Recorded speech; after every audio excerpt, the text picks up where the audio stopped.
I like the way this feel. Yeah. Let my soul cry. Yeah, yeah, yeah.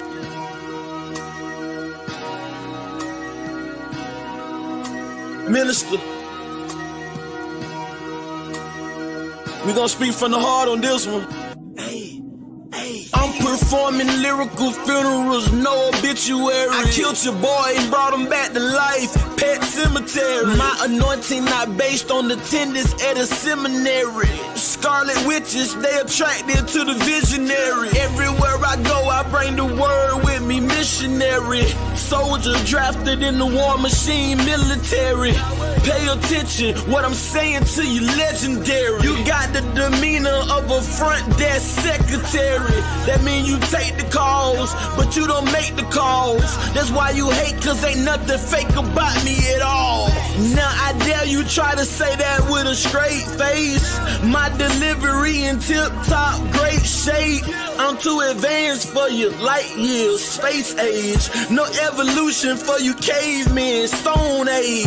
I'm a thoroughbred, rock solid. I came from the bottom to the top, rock climbing. I grew up in the hood, pros and cons. That's that full court pressure when the ambulance roll out the stretch. Why can't you see it's not logical? If you live diabolical, boy, your point of view smaller than the hair follicle molecule. This for all of them that follow you, smoking all of them barbecue. When I pull up, your voice on correct itself with no auto-tune. I got a whole nother level that I can enter whenever I gotta deal with the devil. I pick a whole nother method. I hear a whole lot of yapping. They wanna see my reaction. Really out here in the community making it happen.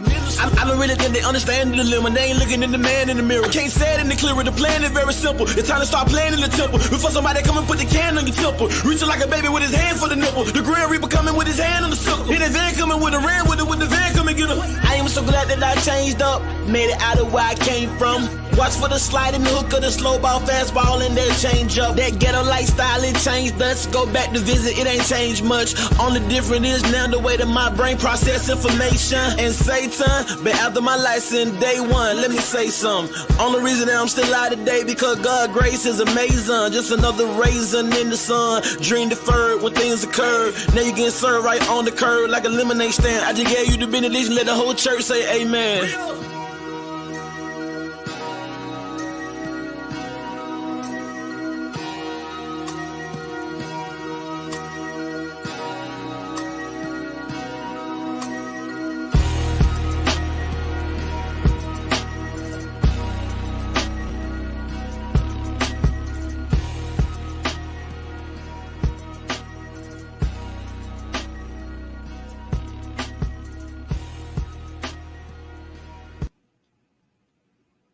Peace, peace, peace. What it is, it's your brother Tyvon Swano, a.k.a. The Orthodox Moor, wishing you all peace and blessings.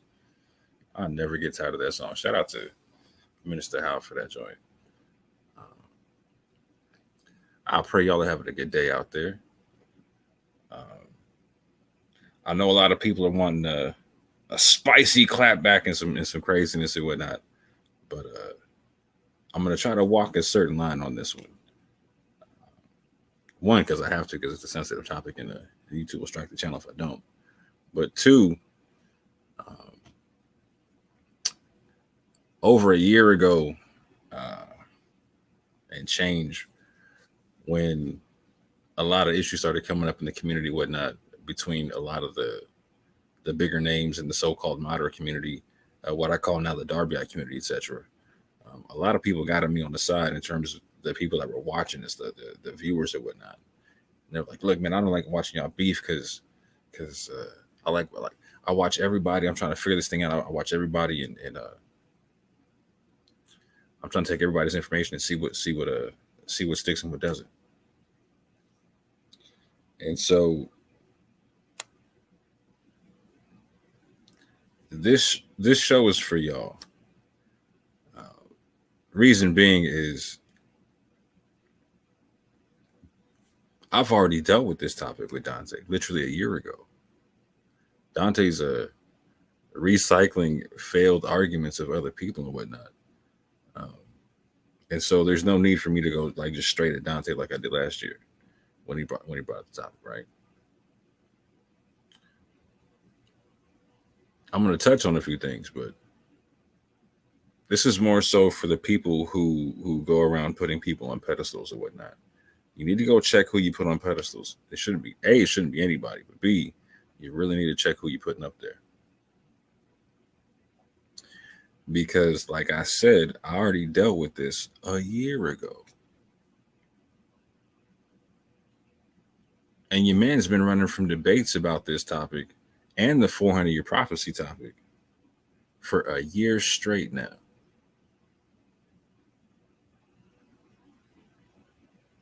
So it was obvious he was going to run from Blacktastic, and it's obvious he's going to run from anyone else when it comes to debate. So it doesn't like, I hope y'all can see that.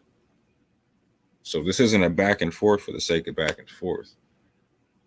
This is putting a clean glass of water next to a dirty glass of water and asking y'all, which one do y'all want to drink? Which one do y'all want to drink?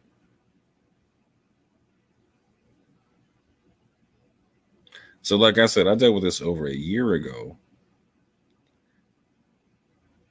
because, as you see with the Darbyites, when they get pressed, ad hominems is all they got. Yeah, it's all they got. No worries. We're still going to examine the arguments. So, just like last year, when this topic was brought up in a failed attempt to switch issues and whatnot, it's getting recycled again for the same reason. Your man's getting pressed on issues he can't defend. His people's is getting pressed on issues they can't defend. So now they got to switch up the point. Unfortunately, this goes right back to the point. Because every issue they're having and every issue they don't want to debate all has to do with one or two things. Either they don't know what they're reading and they're ignorantly giving you a wrong opinion on the topic when it comes to the Bible and prophecy, etc., or anything else for that matter, history, etc. Or they know what they're reading and they're lying to you. One of the two. Either or is unacceptable for people in the public who don't want to be checked on information. Because if you're ignorant and you're wrong, you should be corrected. If you know you're wrong and you're lying about it, you should definitely be held to account. And so this is one of those situations to where Dante knows he's lying. Or he either knows he's lying or he's ignorant about the topic. Either or is inexcusable. Either or is inexcusable.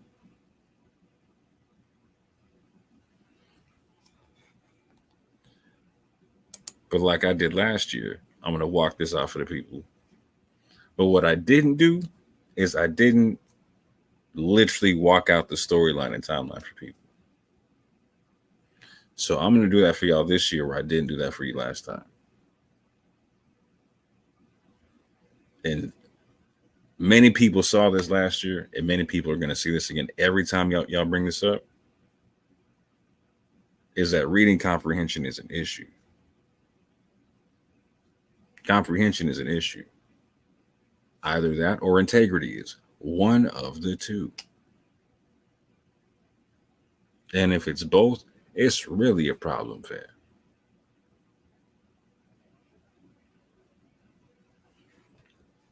But check this out. I want y'all to peep this question right here, because this is a fantastic set of questions right here based upon the propaganda that's been put out there.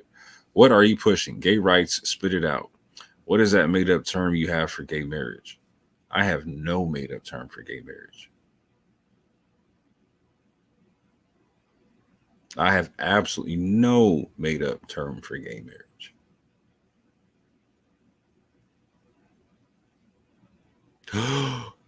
What? No. What I made up a term for, what I coined a term for, was for same-sex unions. Well, ain't that the same thing? No, not at all. Why did I coin the term? I coined the term back in 2015 after listening to oral arguments from the Supreme Court about changing the definition of traditional marriage.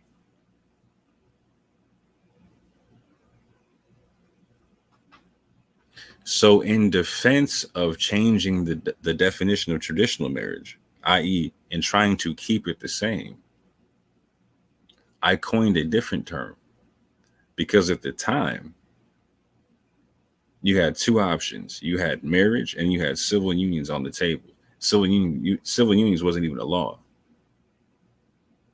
Civil unions is the legal equivalent to a marriage. It's just a union between two parties. You don't even need a religious concept, nothing. It's like it could be for atheists, it could be for homosexuals, it could be for anybody. It could be for heterosexual people who just don't want to go through a church or something, who just want to go to a courthouse or whatever, or just whatever. Don't want to call it marriage because marriage has like a religious concept to it, a traditional ring to it.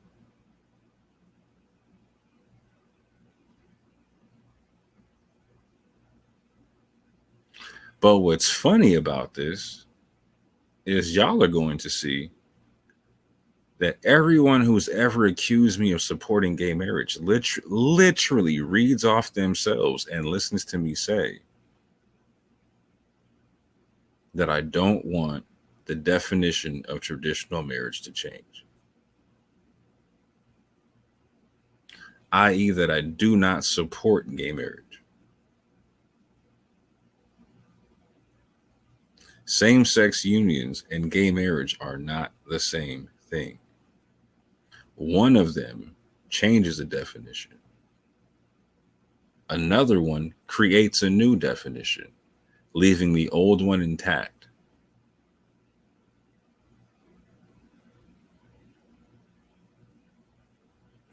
I said then, I've said since, and I've said recently the same thing about the topic. That in reviewing the overall arguments, there is going to be a couple of doors opened with the concept of same-sex marriage that was going to have a lot of unintended consequences based upon the fact that they're saying something that's never been said before legally.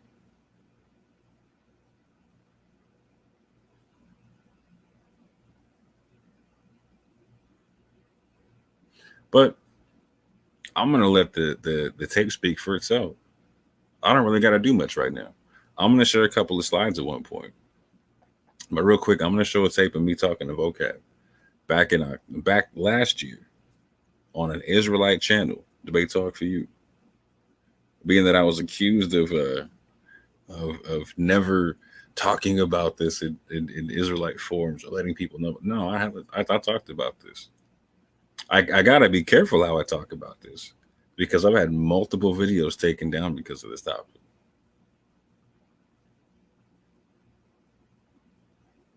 Because what most people don't recognize who are either trying to obfuscate the point or don't understand the point is we live in a country where traditional marriage no longer exists. Think about that. I want you to think about that for a second. We live in a country where traditional marriage no longer exists and has not existed for almost a decade. Almost a decade.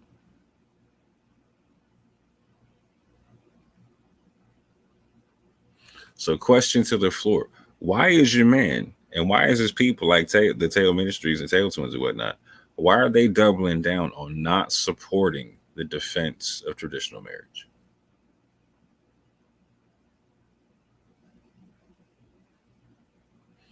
Why are they doubling down on not supporting the defense of traditional marriage? So gay marriage is what we currently have. Gay marriage is what was happening at the time. Civil unions were off the table.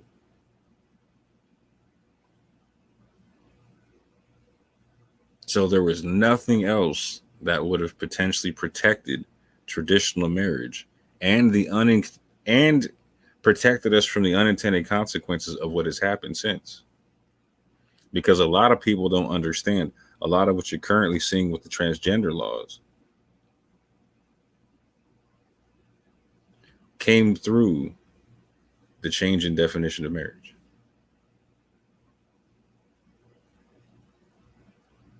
But enough of that.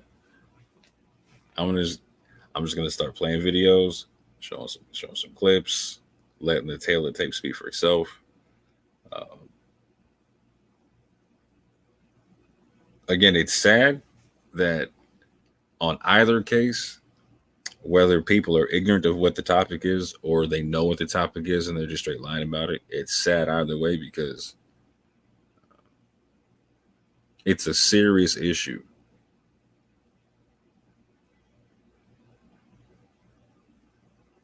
And some solution needs to get put forth on what you believe on the topic. So either you have an actual political solution or you're saying, oh, just wait on your hands for a 400-year prophecy to be fulfilled and Black Jesus to crack the sky and take you home somewhere. Either you do something in the meantime or you just wait. Either you do something in the meantime or you just wait.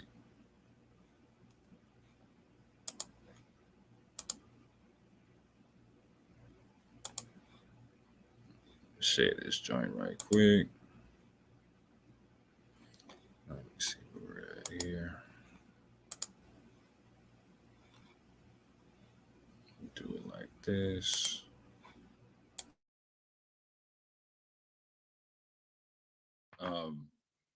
So people are going to hear something very odd that you don't hear in modern days and times. You're going to hear me and Vocab probably agree on a whole lot tonight.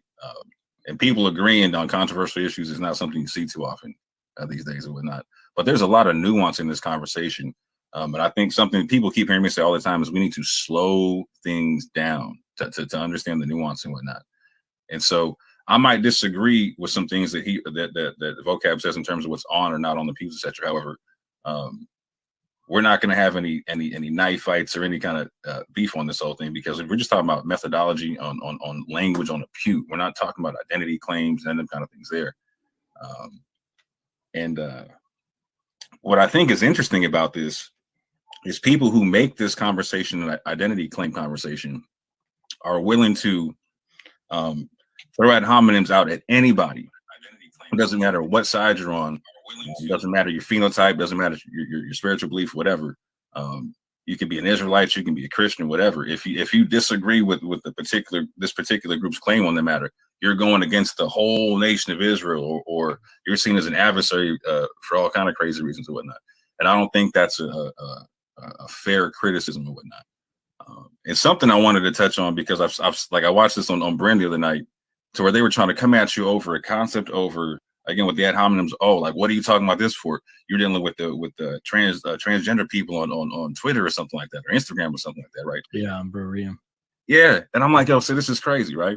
So this is something to where like me and Vocab actually agree on something, right? So I was attacked for the very same kind of a concept, right? Because I actually came out in defense of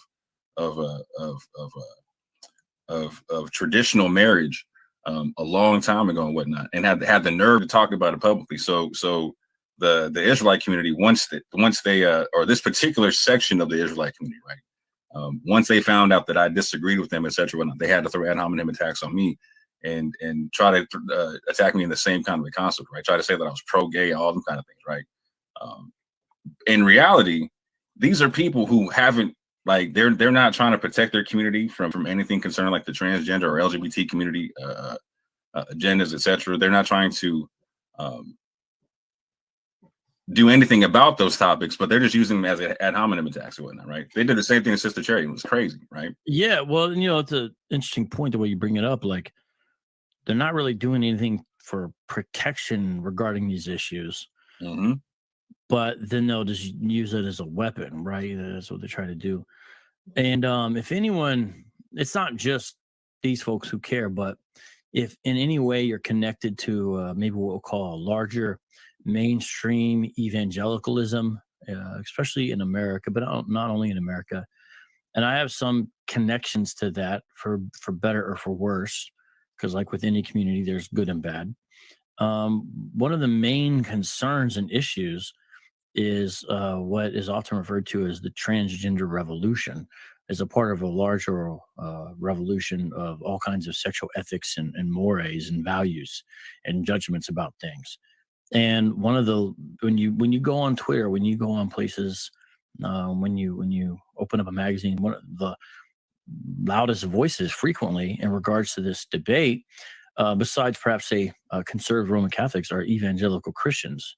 And the reason is there's a lot of reasons. One has to do with what you might call a conservative understanding of Genesis, and there you have men, women, created male, female.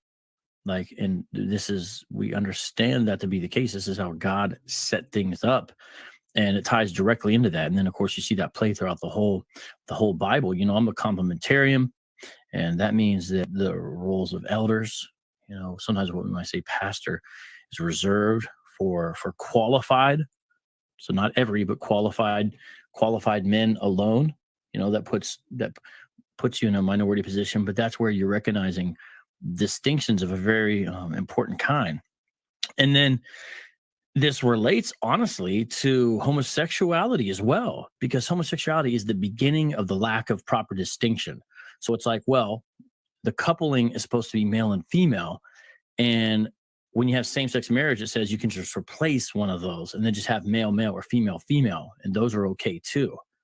But that's a deconstruction of the institution of marriage that God himself ordains and is laid out in Genesis, and then is followed all the way through. You know, Jesus, when he's commenting on Genesis in Mark 10, he says, man shall leave his mother and father and cleave to his wife. There's the one, the male and the female. So, you know, people say, oh, Jesus didn't say anything. Well, he did say something about that.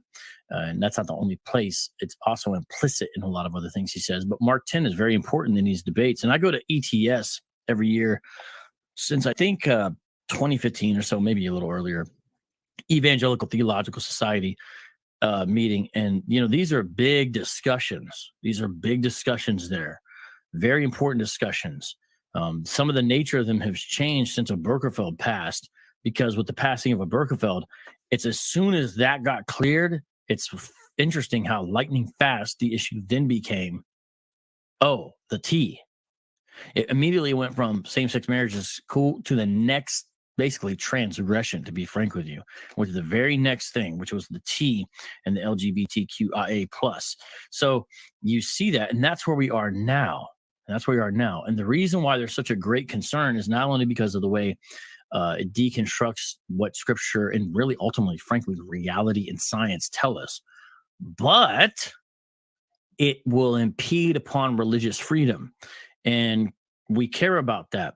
We don't want to force everyone to agree with what we think, but freedom of worship, freedom of expression, and relationship to that are very important. And you're seeing these heavy-handed things come down.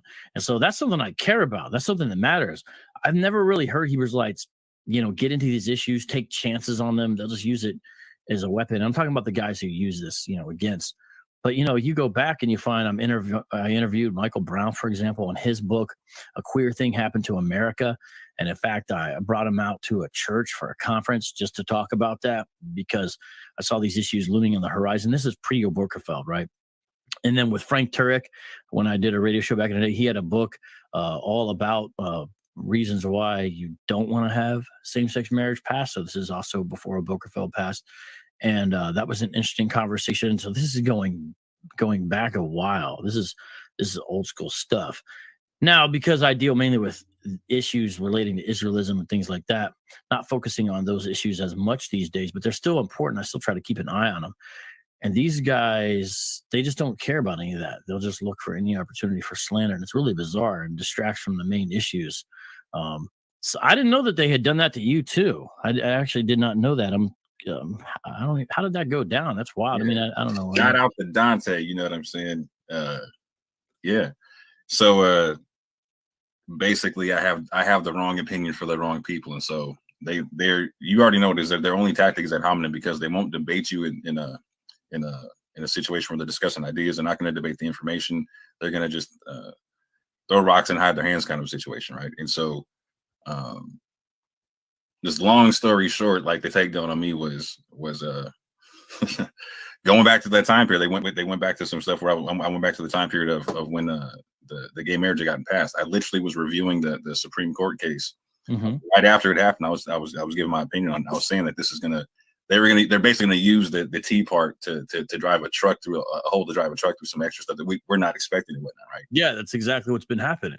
100%. You're exactly right about that, and that's what commentators on our side have been saying. From Al Mohler to Denny Burke, and the list goes on and on. But so you were saying that, then what happens next? Yeah, so I was saying that that if the LGBT community wanted to have like their own separate form of marriage, and or like, so not redefine marriage, so marriage can stay between a man and a woman, because that's matrimony, right? That's a male and a woman a female coming together to have kids and all that kind of things, right? Like, so if they want to create something, I made a word like homatrimony, right? For like, so homosexual unions or whatnot, right? I was supporting something like them creating their own word, or civil unions or whatnot, right? Right. Yeah, I remember when there was a talk about civil unions, and it's sort of to almost try to placate these folks, but that's impossible, because they don't just demand acceptance and tolerance; they demand celebration. 100%. And it seemed right. And the part that got me was like, okay, like if you're going to celebrate the thing, you should be wanting to create your own version of something versus trying to take over someone else's thing, right? Because the legal consequences, if you're saying that a same-sex couple is the same thing as another couple who can produce children, you've now legally blurred some lines to where like I said, it's a hole you can drive a truck through with, right? Yeah, this affects adoption agencies. Yep. This affects Christian schools, and really not just Christian schools, although a lot of times that's where you see the left hammering. This would affect parochial schools, Islamic schools, really anything like that. And it usually will start kind of with evangelicals as far as who they go first, but they're not going to stop there, as far as who they attack and criticize and say, you can't fire this person, that kind of thing. Like you said, any religious-based organization or schools, you know what I'm saying? It's going to be attacked on that period, whatnot. Does like if your religion is anti that stance, like your stance is going to become anti-government. You know what I'm saying? And that's going to be an issue. Yeah, and they'll say, you're using your religion as a mask for hate and all that kind of stuff. And this is exactly what we've seen happen. And honestly, it's sad to say, it seems like it's only going to get worse. And then with the transgender stuff, we've seen a number of authors who have important, really academic leaning books on this subject have their work removed from Amazon, lose speaking engagements. And some of these folks are secularists. They're secular and they're leaning. They're just academics to say, well, look what's happening. Who's the one gal? Abigail Shire, I think, has a book that details what happens in these surgeries, and it's horrendous. And I mean, a lot of it's like, this is child abuse. There's some real perverse stuff. I mean, we're telling doctors it's okay to go in there and basically for no reason play with these children's body parts when they're at an age where they can't even own a gun, they can't even be in military service, they can't even drink alcohol, and then we're doing this to children and then putting pressure, to celebrate. And that's where you see videos of these little kids that they're paraded on these talk shows. Oh, look how he, which would really be a she, dresses and their style and their flair, and they're in these fashion shows, and it's a total sexualization of children. This is what's happening, and this is Jesus. Like, makes me remember Jesus, what our society is doing. Jesus says, hey, man, you leave one of these little ones astray, it'd be better to take a millstone around your neck, be cast out in the ocean. That's exactly what's happening. Right. I mean, this is some bizarre stuff we're living in. And Hebrews Lights, the guys who are, using this stuff against these kinds of people, these kinds of like certain kinds of members of certain kinds of sects. So I'm not talking about everybody, but I mean, you've seen it too. And then, you were trying to add some like practical solutions to the problem, and they're going to turn it into something else. It's just bizarre. And even in the case with what they're talking about with me now, They're like, oh, vocab's following transgender sites. The account I was following was anti the agenda. Because yeah, can you explain the account you're following for a second? Because what was it, transgender divorce or something like that? It's trans widow voices, I think, was There the we go. account. I had forgotten I even followed it and unfollowed it, but they made a big deal out of it. There was a time where I was like, man, this is the pressing issue. I'm going to really do everything I can. And whenever you see non-religious voices, for lack of a better word, who are allies in this kind of fight against insanity, to me, that's always been important. It's wild because these accounts are getting blocked. Recently, one got blocked called Gays Against Grooming. Gays Against Grooming is blocked on Twitter, last I knew. These are people who practice that lifestyle saying, don't groom kids and they're blocked. So they don't care like what other perspective or issue you have. You could be cast out real quick. Who was the tennis star that was a lesbian? And she said, no, keep women's sports, and men's sports. And they just totally canceled her. And this is a woman that was of the left back in the day. A lot of these guys are just unaware of that and don't care. They just like see a word and try to go for something. But this particular account, which it's funny, I never had even read much of the content until, it was the most I had ever really interacted with the content was when these guys started making videos about it and reading all these stories. That's when because I didn't pay attention too much. And that's why I unfollowed. I was like, oh, it's not really too much here. I'm not really doing this too much anyway. But it's like, my husband is trying to transition, is trying to do this. And here's the way it destroyed our family. So this is the empathy argument of showing like the emotional impact and toll in a lot of ways. And they talk about this and it's really devastating, and that's what that was about. So these guys are just in a whole nother place with it. But the ones who do that don't care about truth. So you saying Dante did that to you? No, 100%. So for the mere fact that I was willing to stand up for traditional marriage, like, I'm saying that guy flipped on me. But so I flipped it back on him. Was like, when I was standing up for traditional marriage, you were out there pushing ancient aliens. So no worries. You know what I'm saying? Yeah, that's what's true. And guys, look up. Let me see what that. Oh, I remember the title of that Frank Turek book. In fact, it's funny. I had these uploaded as for members only, like old school things that I had on my YouTube channel that were already there. And with all this stuff going on, I was like, let me release these older interviews. Yeah. Frank Turek, correct, not politically correct. How same-sex marriage hurts everyone. I mean, my goodness, this is published in 2009, and I interviewed him shortly after that. I mean, even us talking about this, we might, he got fired from Cisco because of this company that he had worked for. He got fired because of it. And then Michael Brown is one of these voices that's really powerful in this issue back then and has a really, frankly, scary book. A Queer Thing Happened to America. What a long, strange trip it's been. That's 2011. And, these are things that I was talking about back then. And so that's where I haven't, changed. And, even this broadcast, I wonder if it's going to stay up from us just talking about this. But it's important stuff, especially when it gets, I don't know if the word's politicized, but the way these guys are doing it, that's interesting, man. I didn't know they had done that to you. That's quite fascinating. We're here to talk about the pews, but then there's this other issue. Well, yeah, real quick. I'm okay with it. I'm okay with it. I'm like kind of shocked. I didn't realize Dante did the same thing to you. And that's where, man, Dante's not in a camp. Sometimes the way he acts like a camp guy with these kind of things, So here's the thing: is I'm somebody who believes Hebrew is actually on the pews, right?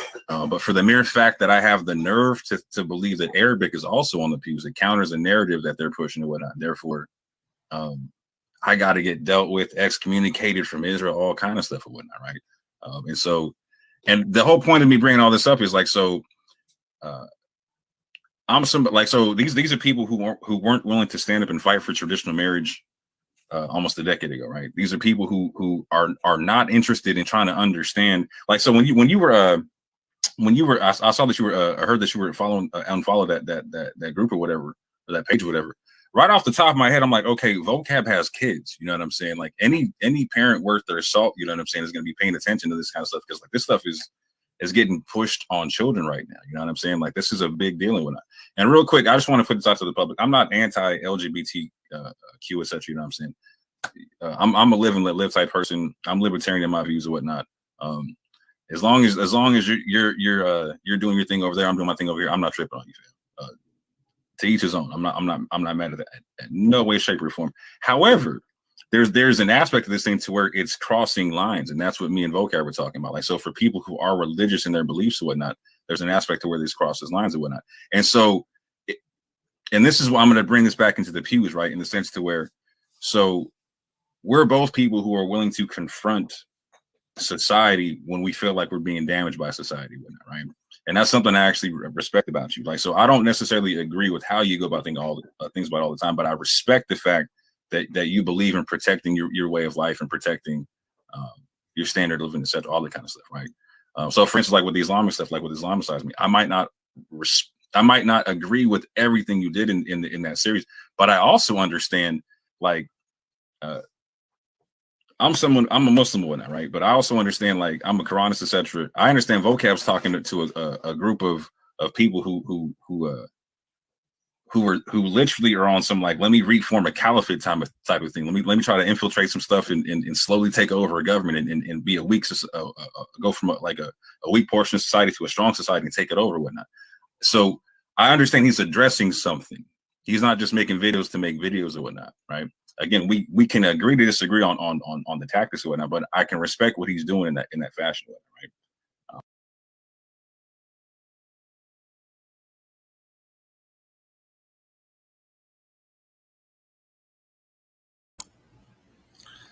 So real quick, what did Vocab have to say about what I was talking about with a matrimony and civil unions and all that? He said they were practical solutions. He said they were practical solutions. Did he call it gay marriage? No. He understood the nuance of exactly what I was saying. And so, Dante, do you want me to believe that Vocab could understand it, but you couldn't? Is that what you want me and the rest of the public to believe?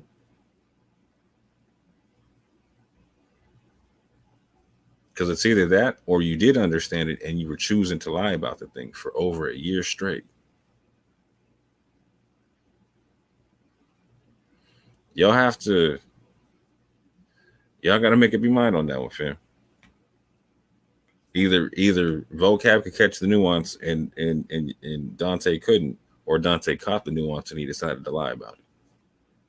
It's one or the other. As far as I'm concerned, neither one are acceptable.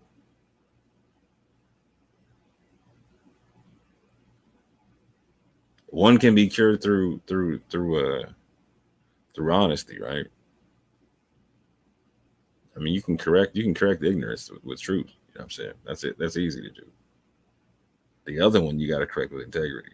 Like, that's between him and God. So, but let's see. I'm going to start sharing some slides right quick, and I'm going to start playing some more videos because I know a lot of people don't have a lot of background for this. They just some people, their first time hearing the slander was when Dante played the video a little while ago. Other people they saw it a year ago with Dante. Other people who follow my channel, they saw it 4 years ago when it first came out with the Harker Bang and whatnot, right? But we're gonna break this one down. Yeah. Something that I thought to be very interesting that I like people to catch is Dante trying to create his own clout off of clout chasing himself, which is, I'm not mad at him as a tactic. I mean, it's really, really smart. I mean, create your own press, create your own noise and whatnot. I'm not mad at you, bro. Like, if I was a PR agent, like, I'd be like, nah, like, that's what's up. Get your money, right? But here's your issue. Your issue is you're trying to clout chase and you do it off me, right? So I'm going to have to step in and counterpunch. You know what I'm saying? That's typically not what you're used to. You're used to like throwing rocks and hiding your hands or whatnot. But you know, that's not going to work in this situation. So what does this look like? The self-clout chasing model, right? Talk about people who aren't talking about you first and foremost. They're not talking about you. That's very important. That's very important because people who aren't talking about you are going to want to defend themselves if you make a claim about them. Very important to understand that part. Tag these people in posts until they respond to you. Make videos about them. Tag them in posts, etc. until they respond to you. The whole "I'm not touching you" demonstration, right? I'm not touching you. I'm not touching you. I'm not touching you. When they do respond, pretend you are being attacked.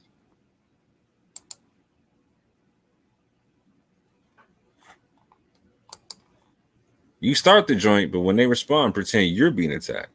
Stay in your echo chamber, right? Very, very important. Because this is half the reason you're doing this. Stay in your echo chamber and don't go anywhere neutral.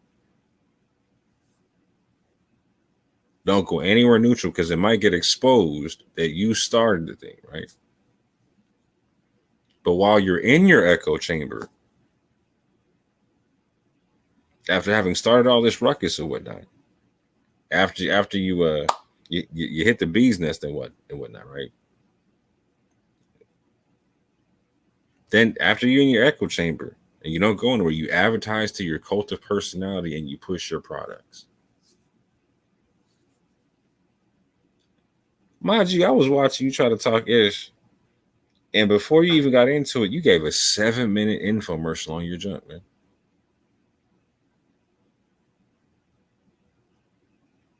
You're linking to your books in these posts that you're tagging people in the cloud chase yourself and whatnot, bro. It's I'm not mad at you, bro. Because you're off brand and whatnot. You know what I'm saying? Like, you don't have you got to create your own commercial system. I'm not mad at you, bro. Your only issue is you try to involve me in it, right? And other credible people that I know. That's not gonna fly.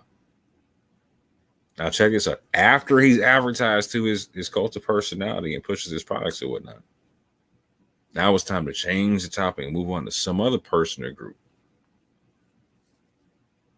So you see him now trying to move on to Elder Mike and whatnot, right?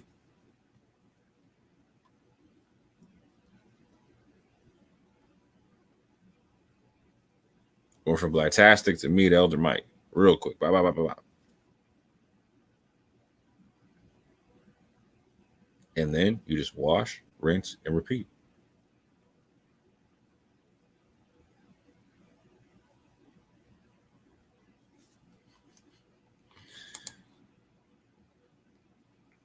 But oh, you wanted a free commercial? Say no more, fam. Say no more.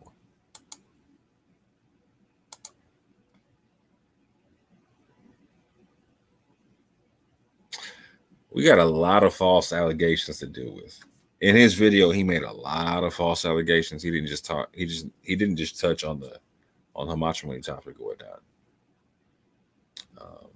Although that's the main focus of this video. I'm gonna make another one touching the other topics, but I'm gonna lightly touch on what he brought up in the video, like listening about, etc.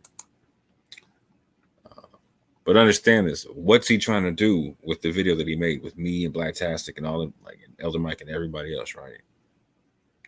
He's trying to poison the well. Again, another logical fallacy. This is a learning moment, educational moment for everybody, right? We need to understand what these logical fallacies are, right? Because when people try to argue about logical fallacy, they're like mentally molesting you. Like this is not a good practice. There's a better way to have these conversations. They're not arguing in good faith. They're not speaking in good faith. They're not dialoguing in good faith. And that needs to be understood. Poisoning the well. To commit a preemptive ad hominem attack against an opponent. That is to prime the audience with adverse information about the opponent from the start in an attempt to make your claim more acceptable or discount the credibility of your opponent's claim.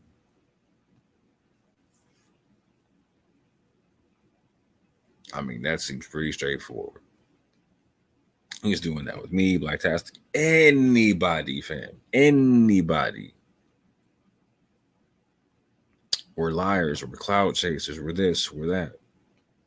We can't be trusted. We have all these extra motives or whatnot. When they go on Berin, it means this. When I go on Berin, it doesn't mean the same thing. Like, anyway, the last one's special pleading. But, I mean, the special pleading is the season that my G puts on top of all the other fallacies. You feel me?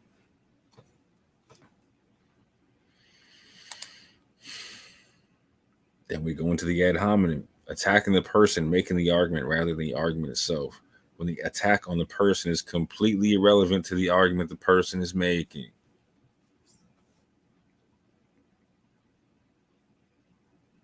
So why did I have to get attacked? What was that about? I pointed something out that was very inconvenient for you, boy.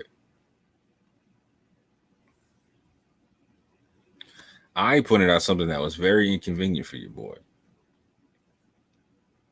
And a lot of people don't recognize that Dante's ducked me on 2 debates already for over a year, right? Matter of fact, let me go ahead and show you what I'm talking about. Your man ducked me on this debate here. It's the 400-year prophecy, a Negro-only dog whistle. Your man ducked me on this debate here. Does the Orthodox more support gay marriage? And you just saw there that he'd lose that debate on his face. Like, easy. That'd be an open and shut case, right? But now I'm presenting a third debate based upon the topic of the attack and why he's trying to obfuscate the point and whatnot. Is because your man tried to put down a stipulation on Blacktastic that was utterly ridiculous. My G said, you need to give me 10 sources prior to the 1800s that confirms that Israel was in a 400-year captivity in Egypt. Now, when I heard that, I just started cracking up because I was like, yo, my G, can you present 10 manuscripts? Can you present a single manuscript that actually says Israel's captivity would be 400 years? Because there's not a single, I want y'all to listen to this. I want y'all to hear me well. There's not a single biblical manuscript in the entire manuscript tradition, nor is there a variant text, some offshoot, 1 off, 2 off, 3 off text that was written some funny way that stipulates that Israel would have a 400-year captivity. Every last one of them says Abraham's seed, which is more than just Israel. So it doesn't, not a single solitary text out there says Israel will be in captivity for 400 years. And hence, your man is running from Blacktastic. Your man is running from Blacktastic.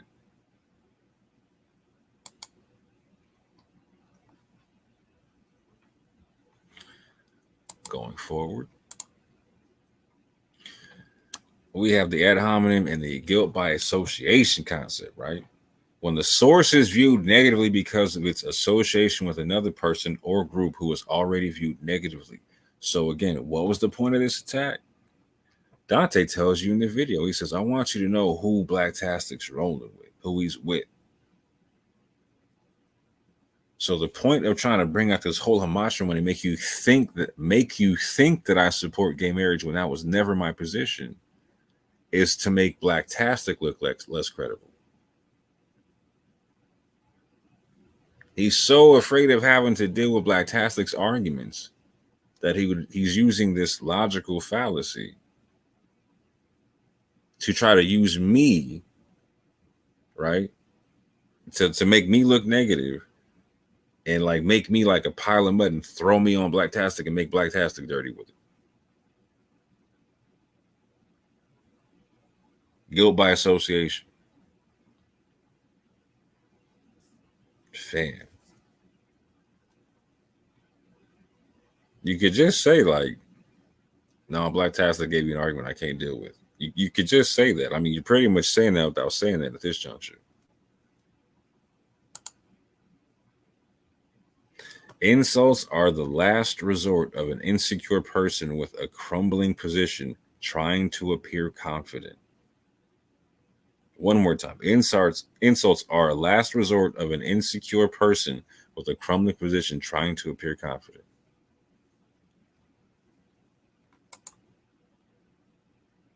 Again, Dante, prove you aren't out here running like Lil Chris for Friday. Bro, you gotta stop playing at some point. You don't have to stop playing, right? The point is, for the people watching, can you see he's playing? Can you see he's trying to create clout and his own personal commercials?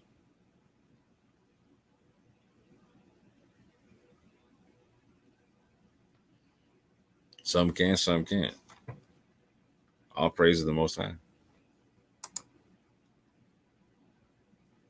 Again, Dante's false claims and accusations. Again, Dante has yet to respond to Blacktastic's Ezekiel 4 supposed false teachings. Like, he did a great job of putting Ezekiel 4 on the screen and talking, but he never actually addressed whatever Blacktastic said about the concept. He never went point for point. Didn't even attempt to. Matter of fact, he tried to hide behind Deacon. And Deacon don't even agree with Dante. Deacon talking about it's a 430-year joint that started in 1441 and ended in 1665. I was like, yo, that's crazy. Or 1865, excuse me. At the end of slavery. So it's a 430-year prophecy that's already done. And not even an exact 430 years at that. And Dante was saying the number had to be exactly 400. And that's not what Deacon brought you, right? So you didn't directly address it, and you try to hide behind Deacon, try to hide behind his fringes and whatnot, but that's still not working for you. And here's, again, the issue. Dante is yet to provide a textual source for his timeline. This claim that Israel, specifically Israel, will be in captivity for 400 years in Egypt. There's no text out there that says that. Not a single solitary one.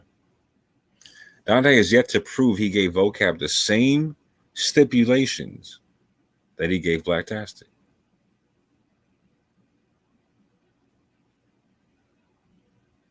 Dante is yet to prove his view among historic Israelites himself. Like he was saying, Blacktastic, give me 10 sources. He can't give you 10. Dante can't give you 10 sources of Israelite groups anywhere around the world talking about what he's talking about. He can't make it he can't give you an equivalent claim. He can't prove an equivalent claim. Dante has yet to show that his channel wasn't as small as the vocab Malone's when he was challenging him to a debate back in 2019. I mean, because, you know what I'm saying? Here's the interesting part. Like, vocab wasn't talking about you. You were talking about vocab and trying to challenge him to a debate. Interesting thing here is you were talking about me. You were talking about Blacktastic. You were talking about all kind of people. And when they want to debate you because you're talking about them or tagging them in a post or whatever and trying to involve them in stuff, now they're clout chasing because they respond to you. Now they're clout chasing because they respond to you.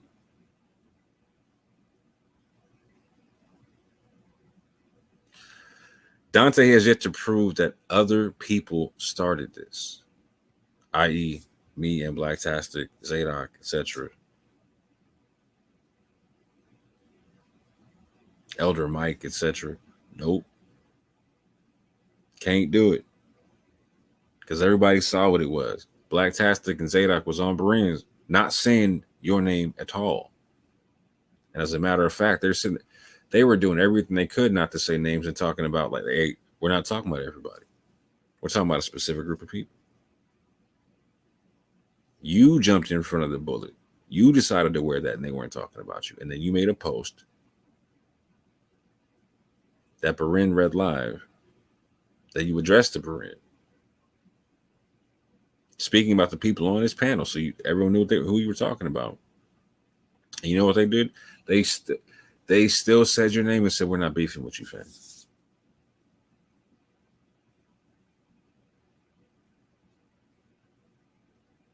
They still said your name and said, hey, we're not beefing with you, fam.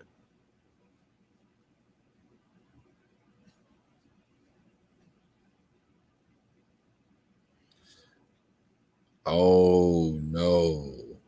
The chat is getting raw.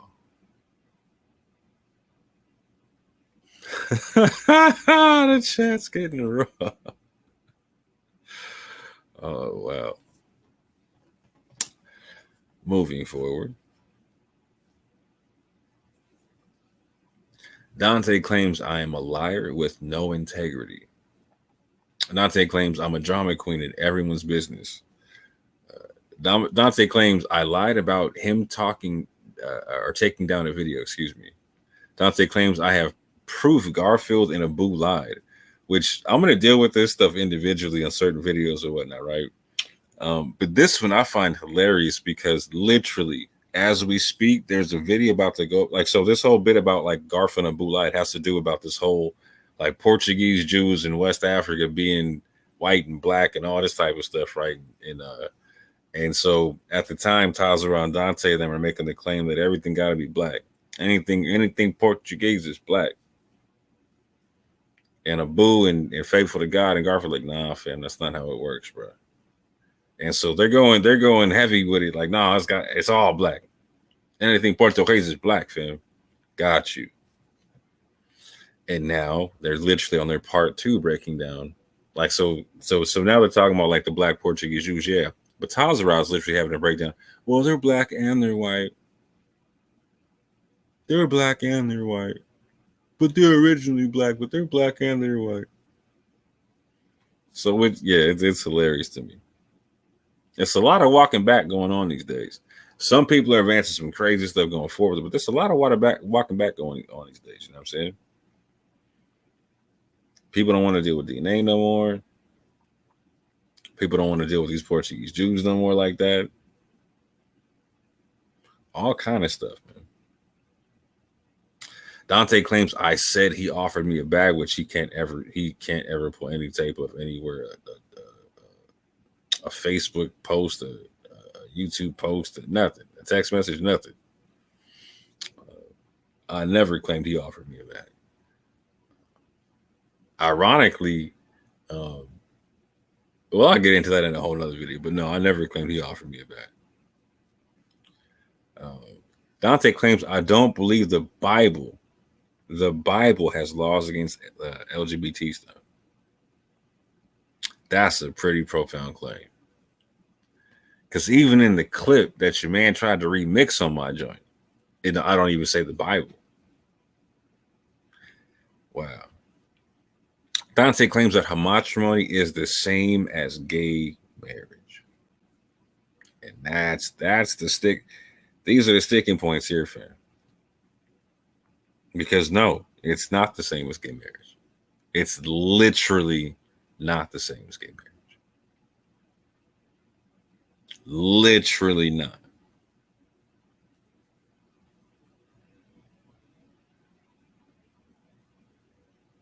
One changes the definition of traditional marriage. The other one does not. That's the whole point. They were literally designed by your boy. Again, your man coined the term. Your man defined the term. Literally not to be the same thing as gay marriage. Just put that in your pipe and smoke that for a second, fam. Dante claims I never spoke about matrimony to Israelites. You literally just saw me do that on the Israelite platform. Shout out to the Big Talk for you and for South Showtime. You know what I'm saying? Like, yeah, you literally just saw me do that on the Israelite platform. Dante claims this is so you can see who Blacktastic is with. Again, that guilt by association, that association fallacy, that ad hominem guilt by association fallacy. Fam. That's what he's telling you it is with his own mouth. Again, why is that the case?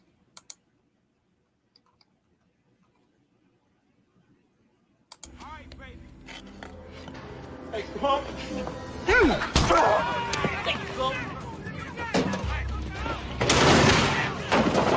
Yes, Mr. Big Shot. Fuck! Yeah! Come on, punk! Come on, Work him quick. Work his ass. go! Buddy. That's what I'm talking about. That's my dog. Take that. That's my dog. Say that right, Mom. That's my dog. It's my. Punk. Man, y'all busters can't catch me. Man, y'all need to feel I got it. Hey, who that was that? Who was gonna get you? We not good.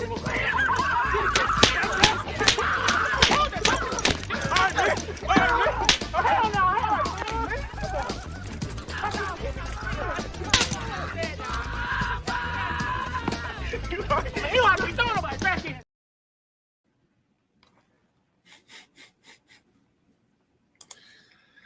Yeah. Moving forward.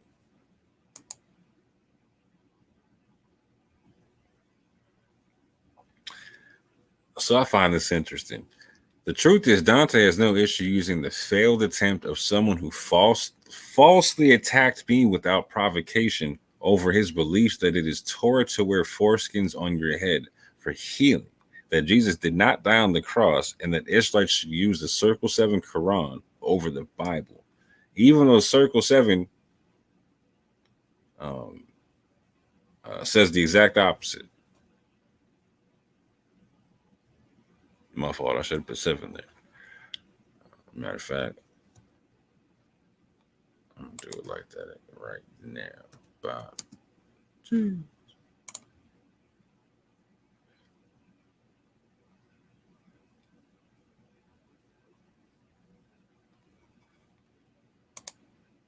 Hold on. I gotta fix that all the way down. We got to fix that one all the way. Pardon me, folks. This is what happens when you are dyslexic. You be doing this stuff on the fly sometimes. Even though the Circle 7 says the exact opposite, because they have the same racist rhetoric and they're see, I gotta keep doing this, man. At their core. Now let's see if I can get through it one time. The truth is, Dante has no issue using the failed attempt of someone who falsely attacked me without provocation over his beliefs that it is Torah to wear foreskins on your head for healing, that Jesus did not die on the cross, that Israelites should use the Circle 7. See? Ooh, one more. See? Y'all should have told me. Over the Bible, even though the Circle 7 says the exact opposite.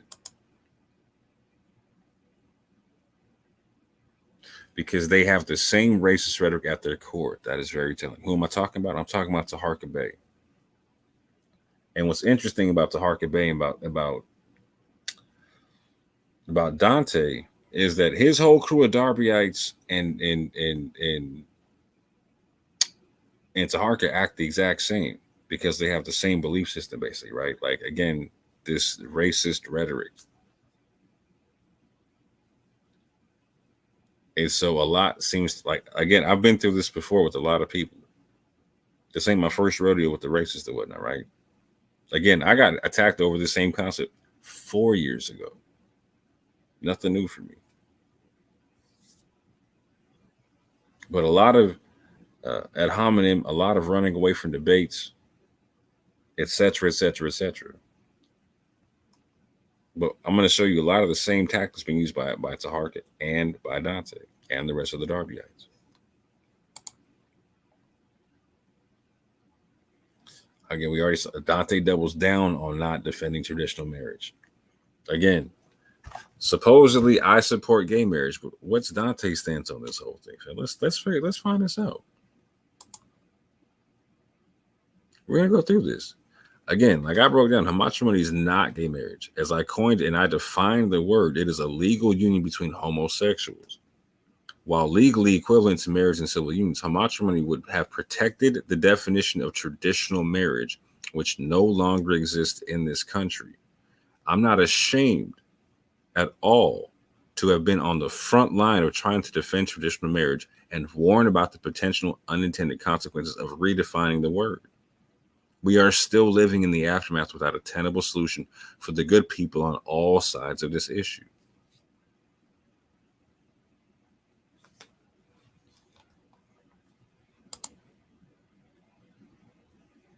The Taharka Bay timeline. I'm going to show y'all the timeline. I'm going to let y'all listen to the timeline. Because Taharka Bay is supposed to be this credible source. And this, man, check this out. February 8th, 2018, I'm getting at Taharka Bay and a bunch of Moors over being racist and skin doctrine, literally skin doctrine. February 8th, 2018. And dropping this in a group that we're all a part of. And notice that this channel doesn't exist anymore. You keep hearing me say I'm on my third channel. I'm on my third Orthodox Moor channel. Man.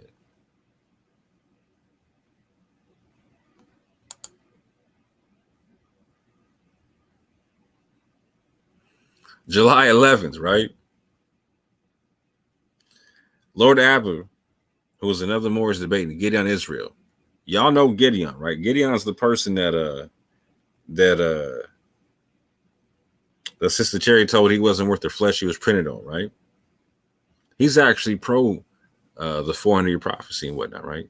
We were in the same debate league called the Solar Vision Debate League. He and I eventually got on the same debate team called the Yahweh War Machine, where we were defending the Bible against the conscious community.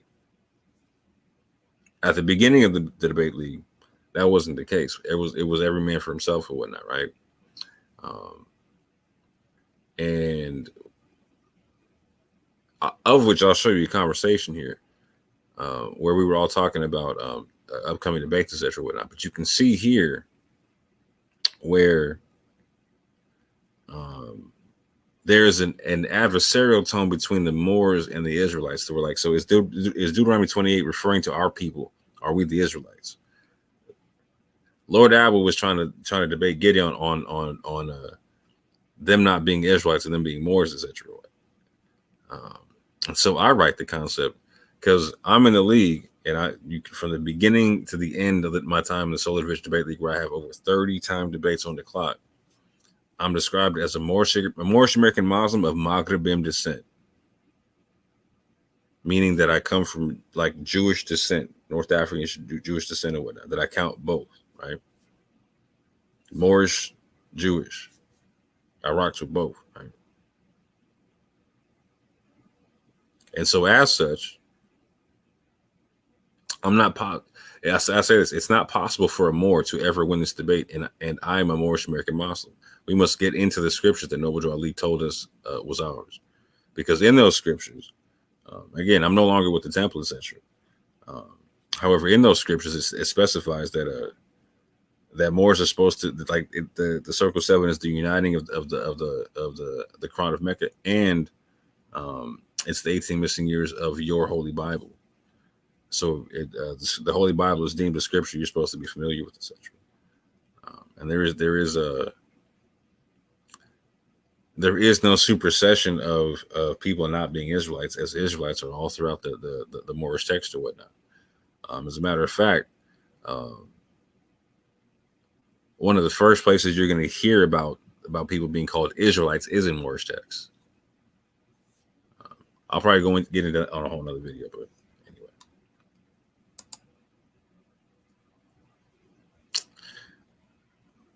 July 18th, 2018, Taharka Bay debates Judah Nazareth, who is a Torah-only Israelite from the Torah Nights or whatnot. You might have seen him on this channel. You might have seen him on his own channel. You might have read about him. You might have heard about the Torah Nights in Vocab's first book on Israelites. He was written in that book in terms of, or the Torah Nights are mentioned along with a bunch of other Israelites. I might add, although Stephen Darby was mentioned, none of the Darbites that were mentioned in Vocab's first book, they weren't on anybody's radar at the time. But Taharka Bay debated Judah Nazareth on the topic, the Torah or the Circle 7, which is better for our people?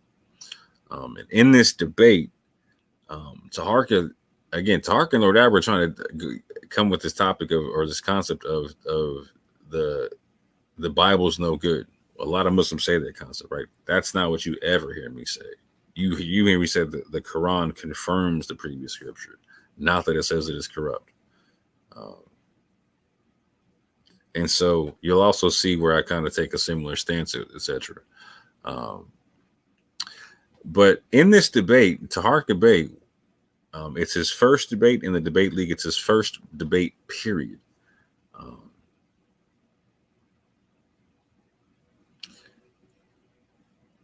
He loses the debate because the chat ends up trying to debate the chat versus debating the debater. The chat's getting at him because he says some stuff that's not in the Bible. For instance, mainly one of the main things he says that people flip out on is he says that the Bible claims that you're supposed to put foreskins on your head, human foreskins on your head for healing purposes. And no verse exists in the text, just like what Dante is talking about with the Israelites having a 400-year captivity in Egypt, etc. No verse exists in the text. No verse that reads that exists in the text, it wouldn't, right? And so Judah Nazareth in the debate, again, Judah's someone I knew, as someone I built with before the debate. He mentions to Taharqa, like, there's righteous Moors that don't get down with that nonsense, right? And he takes issue with that, Taharqa. And why does Taharqa take issue with that, right? For the same reason that the Darbyites take issue with anyone else talking about a topic they're talking about. It's because they need to be the authoritative voice on the issue. So you're going to see to where Taharqa starts slandering me because he has an issue with me being seen as a credible voice in the Moorish circles and whatnot. And why does he have a problem with me being seen as a credible voice? It's because I'm not racist. And I believe that anybody can come into the temple in terms of like the Moorish Science Temple of America. I believe anybody can be a member. Not everyone can get nationality in terms of being Moorish, but anybody can be a member. Taharqa, like, most people aren't familiar with the jargon I'm talking about now, but Taharqa actually misrepresents my position. I'll break that one down in a little while, to where he said that I believe that Europeans can come in the temple and get an L and a Bay. I've never said that. But I do believe that anybody can come in the temple and practice Islam and whatnot, right?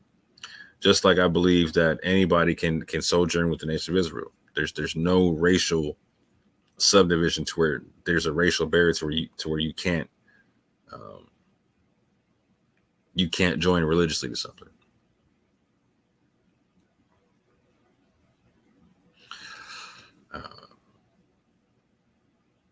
So at the time, there was a lot of dust getting kicked up in the Moor circles because of this conversation about pale skin, about Europeans being able to join the temple or practice Islam within the temple, or having salvation, or having a soul, all that type of stuff. Why? Because I was kicking up dust about it. As you just saw in previous videos where I'm name dropping people and tagging them and stuff, right? Oh, it was getting people's attentions, man. Like, I was anti-skin doctrine back then.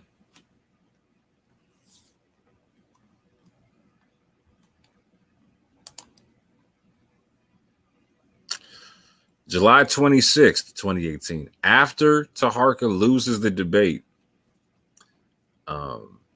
and after he after he loses the debate, I mean, like, embarrassingly loses the debate, he tries to challenge me in the chat of that debate, in the comment section, not the chat, excuse me, the comment section, to a debate on pale skin, etc., and a couple other things. And what's crazy is, after he challenges me, I accept the challenge. We start getting into it. Then he literally forfeits the debate. Then after he forfeits the debate, he leaves the debate league. So after having only one debate and then forfeiting a second debate, he leaves the league, wearing a lot of egg on his face. And Taharqa is trying to become a big name at the time in the Moor circles or whatnot. So what does he do? He goes on a slander campaign. And I'm going to let you hear it, fam. I'm going to let you hear it, fam. You know what? But let me just show this right quick. Like when I say he lost embarrassingly, your man Lord Abbott literally debated Judah Nazareth on the same topic August 9th to try to make up for how bad Taharka lost. I wish I had the debate for you, fam, but you can. So S Video takes down a lot of its debates and whatnot, unfortunately. I only have a handful of my debates from the 30 plus I had on that channel, right? And I wish I had more. Oh man, I wish I had more debates than what I do have. I was debating stuff. I'll break that on another day, but I was debating a lot of topics that y'all would have loved to have seen. But again, Taharka lost so bad that Lord Abbott took up the same debate with Judah Nazareth, but not too long later.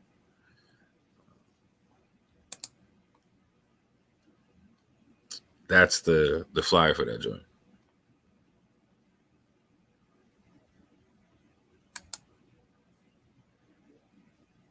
August 12th, your man Taharka, he makes another video where he mentions me, etc., with a bunch of other Moors talking about some Moorish imposter type stuff. And again, you'll see when you listen to it, his main issue with me is Europeans in the temple and me not being seen credible over that. The homosexual stuff and the gay stuff is actually secondary to that, which is very telling, fam. Because again, with Dante and them, it's the same thing. With Dante and the rest of the Darbites, it's the same thing, fam. Again, this is all August 12th. Again, this is all 2018. You can see the dates, etc. You can see, and this is something that you'll see Taharka and Dante and all these other people have in common. They got to attack other people in their circles, and they got to be the only credible voice. That's how it works in this concept. They got to be the only. When you're self-clout chasing, because I watched Taharka do the same thing for the longest, through the whole self-clout chasing thing. So we're like, I'm gonna call out a whole bunch of people. You can see him doing it right now. He's going back and forth with Tariq Nasheed, and been doing so for a hot minute.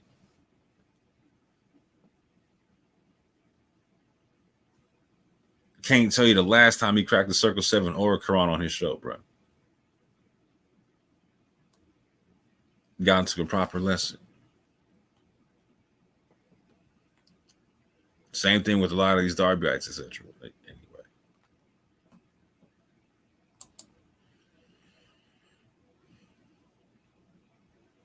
August 13th, Judah Nazareth comes out on my channel and defends me on the whole thing. Talking about he understands what it is because, and you get to hear it, he was someone who was falsely accused himself of being homosexual. August 13th. August 28th, your man does another show talking about the same thing. The mad because I'm not racist, and then talks about the matrimony stuff, and then gets it all wrong. Gets it all the way wrong. Of which you can see him literally reading my stuff and not understand. Now, Taharka, I'm going to tell you right now, I do personally believe Taharka read this and didn't understand it. I do believe that that Taharka is not a stupid individual, but I don't believe his reading. I do believe this was slightly above his reading comprehension when I was writing.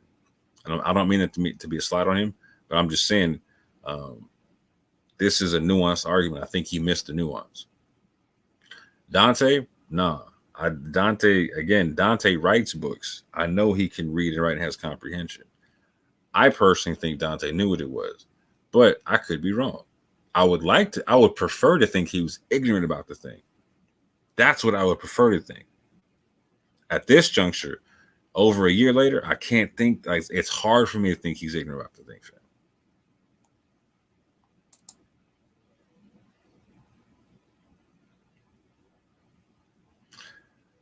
here's the funny part. Oh, I even missed one. I totally missed one. There was one from November I was supposed to put in here. Because by November, he's not even talking about how much money or gay stuff. By November, he's just talking about me being pro-European or not anti-European. That's the by November, he has dropped one of his claims, fam. He dropped his claims. He dropped one of his claims, and he had to make a couple of his chats private because his chat was going in on him because they thought he was slandering me. They thought and they were giving him the business in the chat, fam. You'll be able to see that, fam. Matter of fact, hold on. You can see it right there. Live chat replay is not available for this video.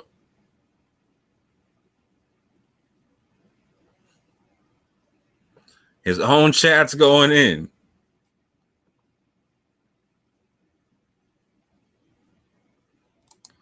Anyway. And what's funny is you can see it. He sticks to the whole European invasion thing. Like, that's his main beef, is I'm not racist. This is May 11th, 2019. We're going into the next year, fam. But you know what's funny? You're going to hear this stuff. The homatrimony stuff that he's talking about. He's trying to use that as proof that he's trying to say that I'm gay. And that he has proof that I'm gay. And that's his proof that I'm gay, is that I came up with the matrimony. All off excuse from the point that he had to leave from a league with wearing egg on his face because he lost the debate embarrassingly and then forfeited one to me. About this very topic, he won't debate me on. What's crazy, fam, is he said, and you'll hear it, he says 3 different times, 3 different videos over the course of almost a year that he's going to do a video on me, exposing me about this whole European concept, and never does it. It's 2023. He still has yet to do the video, fam. Still has yet to do the video, fam.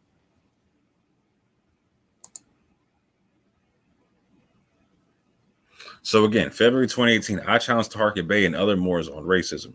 July 2018, Taharka Bey and Judah Nazareth debate on SVDL. They debate the Torah or Circle 7, which is better for our people.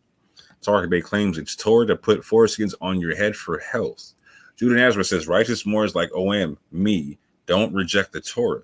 Taharka Bey ends up losing the debate in an embarrassing fashion. To save face, Taharka Bey challenges me to a debate, but then forfeited. Taharka Bey then quits the debate league, losing his only debate. Taharka Bey then decides to say a bunch of Moors betrayed him.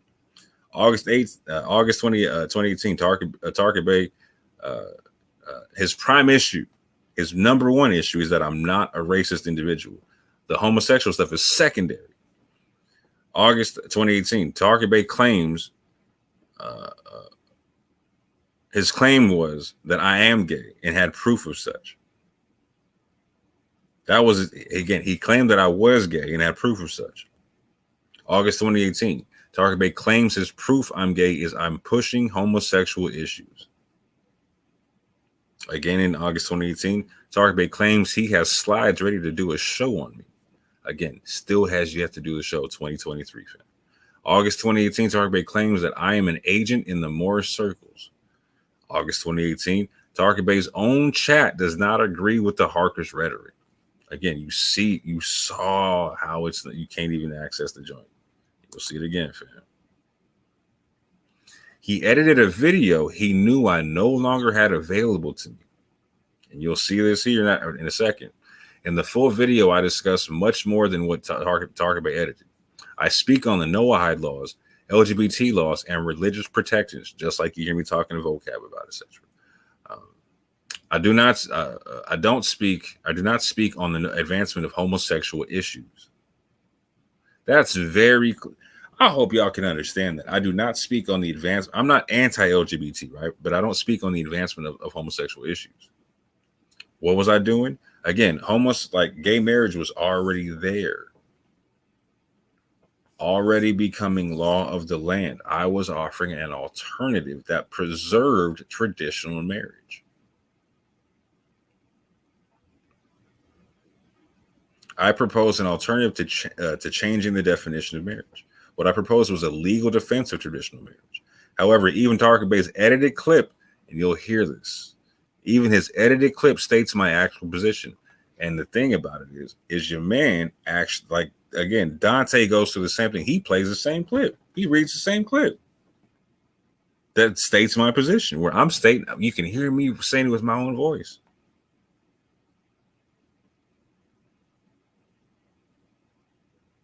November 2018, Tarka Bay is down to just accusing me of being pro-European. Tarka Bay kept promising to do a show exposing me that never came. Tarka Bay had to turn off the live chat on his slanderous videos because his chat was going in. The chat did not agree with his slander and let him know. July 2019, Tarka Bay washed, rinsed, and repeated the same failed nonsense. Again, the whole concept of him trying to misconstrue, or him misconstruing the homatrimony concept, thinking that it's gay marriage, and it's not, was him trying to prove that I'm homosexual, which is not the case.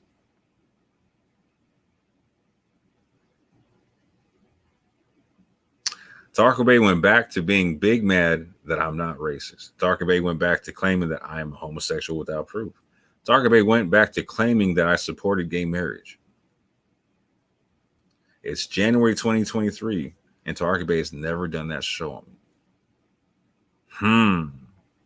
It ran away from debates. Just like somebody I know.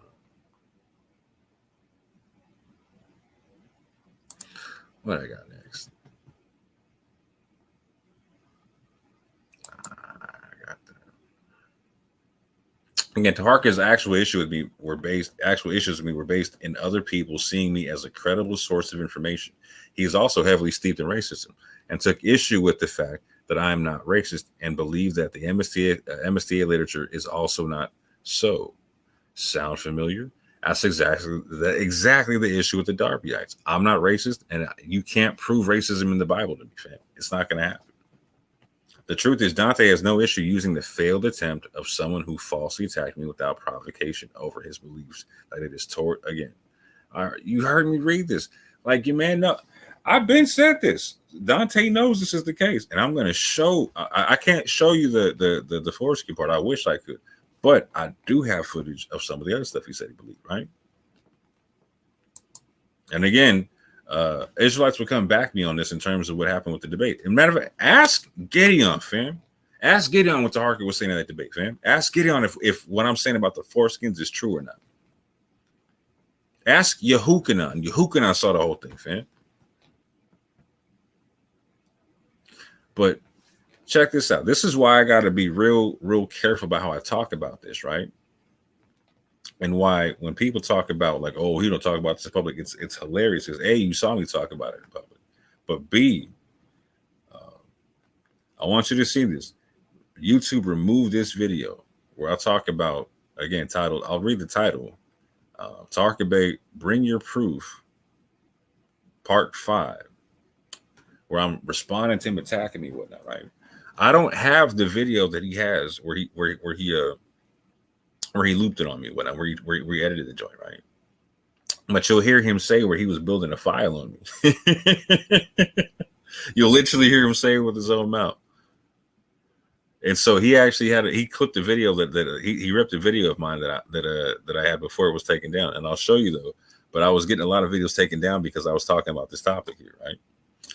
And so again, how I'm referring to this topic, protecting our children in temples from the LGBT laws or whatnot, right? So one of the main reasons one of my multiple channels got taken down because I was talking about this stuff. Or I was getting strikes talking about this stuff. You'll see what it is. Here's my very first channel, SLM TV, right? Where I'm having an announcer. I got to shut the channel down and whatnot because I'm getting community guideline strikes and whatnot, right? This one's not about LGBT stuff. This was actually about challenging some Muslims over slavery in North Africa and whatnot. But I want y'all to see my logo for SLM TV. This is back in 2017. Right? My logo, let me see if I got it up here. My logo is the rainbow flag, a proper Noahide rainbow flag that says Shalom and Salam on it, that says peace on it. So one of my things was the concept of like, it's important for us, or it's important for people of Abrahamic traditions to reclaim the rainbow as a symbol because of what was going on in the LGBT community, etc. Right? Now, I'm not against the LGBT people having a symbol or whatnot. I'm just saying, like, they shouldn't be the only people talking about the rainbow when that's literally the sign of the covenant of Noah in our text. Literally the sign thereof. And one of the rules, one of the laws of the 7 laws of Noah is no sexual immorality, whatnot. Now, this is something to where I wish I actually had the full video that Tarky clipped up or whatnot, because I say some stuff. I don't think this part will get my channel struck. Well, let's see. So I have no issue talking to people I disagree with and give them dignity, even though I disagree with them. Right? Like, talk to them with dignity, right? Talk to anybody with dignity. I'll talk to you with respect until you do not return it to a certain level. You know what I'm saying? So like I can clearly, like, I have no issue saying I got no issue with the LGBT community having a symbol or a flag or something of that nature, right? I don't even have issue with them taking the rainbow, right, or using the rainbow. I have issue with people of Abrahamic traditions not trying to represent their own version of it. Right?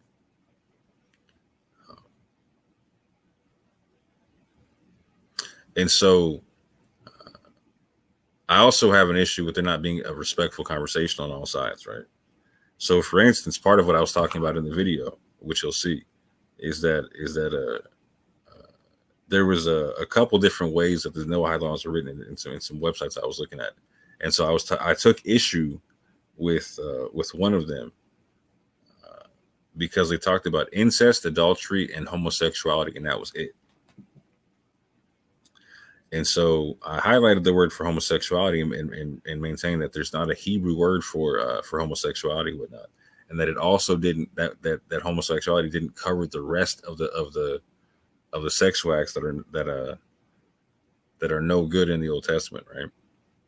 And so the best way you're going to deal with that is like sexual immorality and whatnot, to cover all the terms we're talking. Like, again, sexual immorality covers incest, adultery, bestiality, pedophilia, etc., forced intercourse, etc.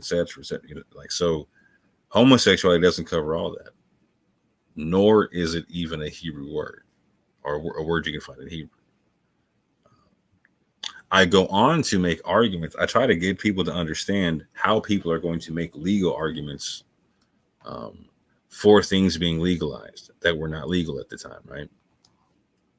And so something that I do quite often is give counter arguments or devil's advocate arguments.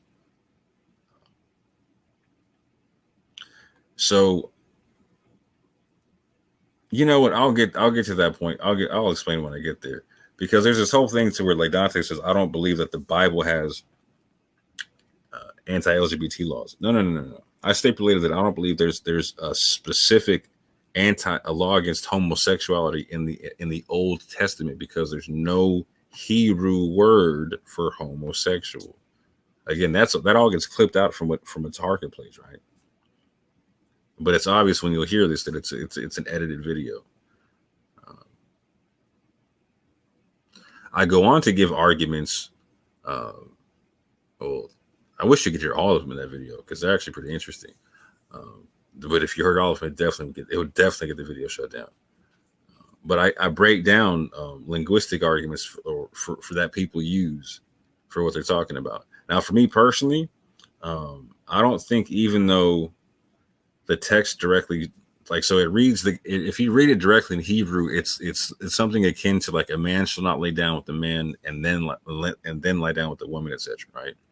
In English, it's like as he lies with the woman, etc. You can translate that one a bunch of different ways, because the way it's written, you can do that, right?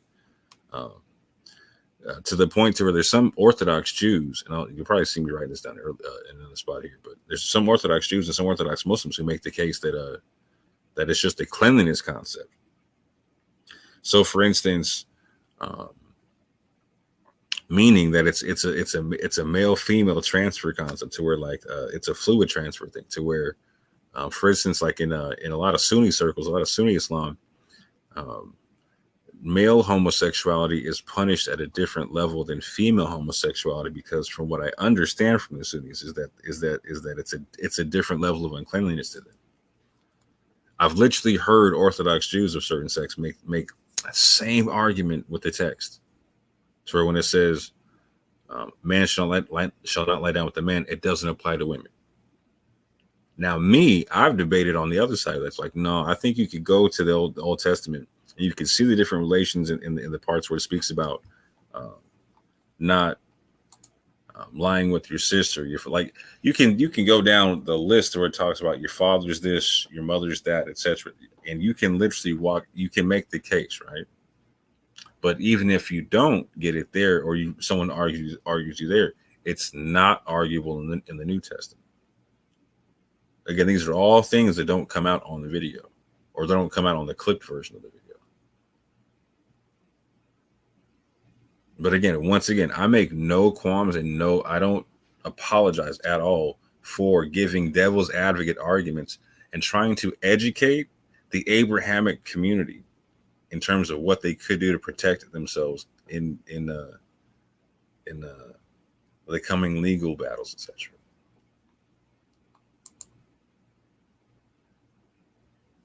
Again, I was giving mock legal arguments for and against LGBT laws and religious protections from them. In doing so, I explained to the traditional marriage crowd that there is no Hebrew word for homosexual in the Torah, and that the argument could be made by lesbians that in the law of Moses, only male same-sex relationships are prohibited. I tried to explain that the text could be translated and argued many different ways, including just the cleanliness law, right? And this is the arguments of other people who are going to want to change traditional marriage are going to make. I've heard such arguments made by Orthodox Jews and also Orthodox Muslims, right? And you'll see why that's important to understand going forward. As with many things in the Bible, the New Testament often gives clarity to seemingly ambiguous texts in the Old Testament, such as with prophecies and timelines, which will become very applicable going forward in ending the 400-year prophecy conversation. So again, my position is that even if you have an argument in the Old Testament as to what's legal, what's not legal, the New Testament clears it up on the concept. Whereas you might potentially, again, I don't agree that there's an absence of the female same-sex concept in the Old Testament. The argument can be made, yeah. And again, my position is it gets cleared up in the New Testament. No argument. However, even though there are verses in the New Testament that clarify same-sex relations, there can and will be arguments made even in a messianic format to the contrary. Again, my concept, and you'll hear me say this all the time, is to rebuild the wall with one hand and defend it with the other. So, like, you get in the concept of where Peter talks about in the Bible, to where, like, we're supposed to be able to follow the laws of the land we're in, right? At the same point in time, you see it consistent to where, like, even in following the laws of the land, we're supposed to upkeep our tradition and keep our ways protected and separate. So I believe in rebuilding the wall with one hand and defending it with the other. My question to Dante, and it was like, and the rest of the dark bats, is what do you do? I saw this when I was sitting down with the sergeant from Sicario with that. I asked him the same concept. Like, so what do you do about, like, sending your kids to public school? Like, do you even think about pulling them out, or do you think about homeschooling? Do you think about creating your own, like, private school, whatever? So I never thought about it. See, that's what I'm saying, fam. People, like, The cat's stuck on the race doctrine, the skin doctrine. They're not plugged into reality. They're not plugged into what's really going on in real time. They could care less. Again, they got the same doctrine. Who cares about what's going on with them? Man, we're supposed to just wait on the Most High to deliver us from these wicked oppressors and whatnot. All right, cool. I'll let you wait. I'll let you wait. I'm not gonna just wait. I'm gonna prepare, fam. I'm not gonna just wait. And if you want to disparage me for not just waiting, cool. That's cool.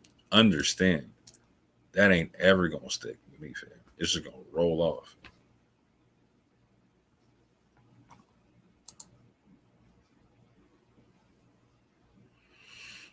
Again, 2015, June 26, 2015, same-sex marriage is made legal nationwide. Legal nationwide. June 3rd, 2015. This is what I actually have to say on the matter. I'm literally on Facebook sharing out a YouTube video of the Supreme Court oral arguments and whatnot. And I say this again: matrimony versus homatrimony. What do LGBTs actually want?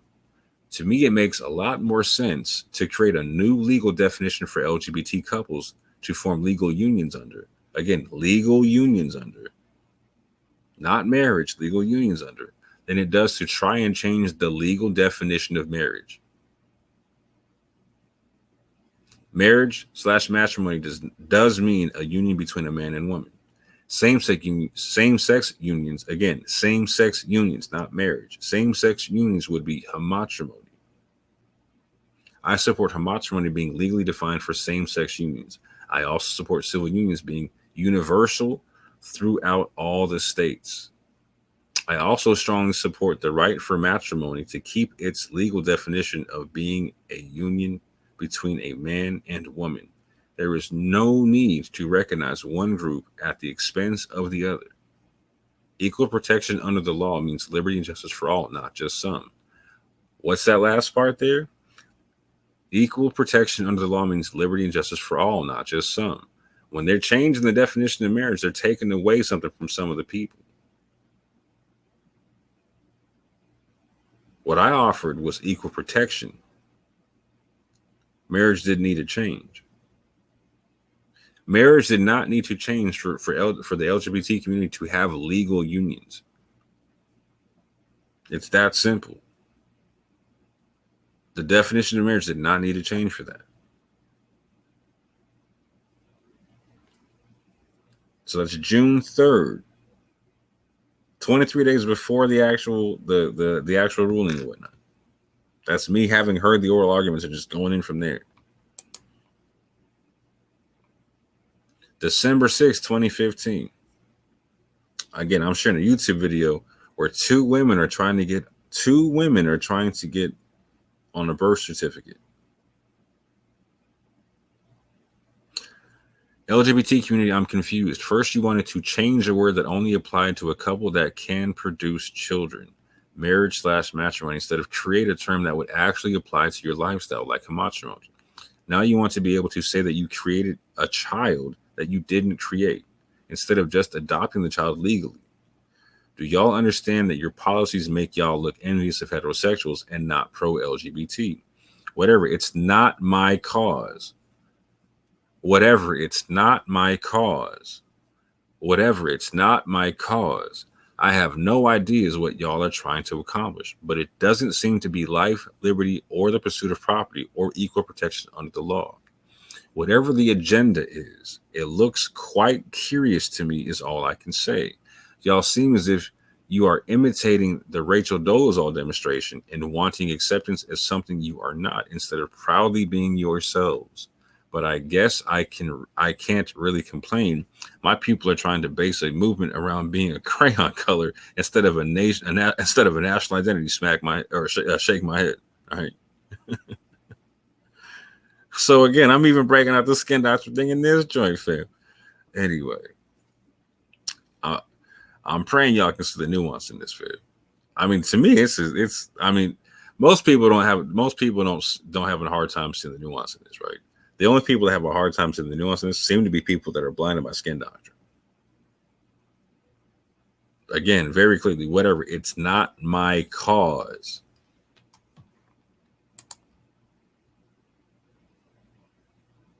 This is me, April 20th, 2017. Again, in a group that's a heart you can see.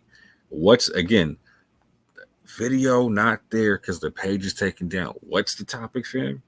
What's the topic? Transgender rights and the unintended consequences of gay marriage. An honest conversation, part 1. Again, referencing the same thing I was talking to Vocab about. That Vocab even recognized it.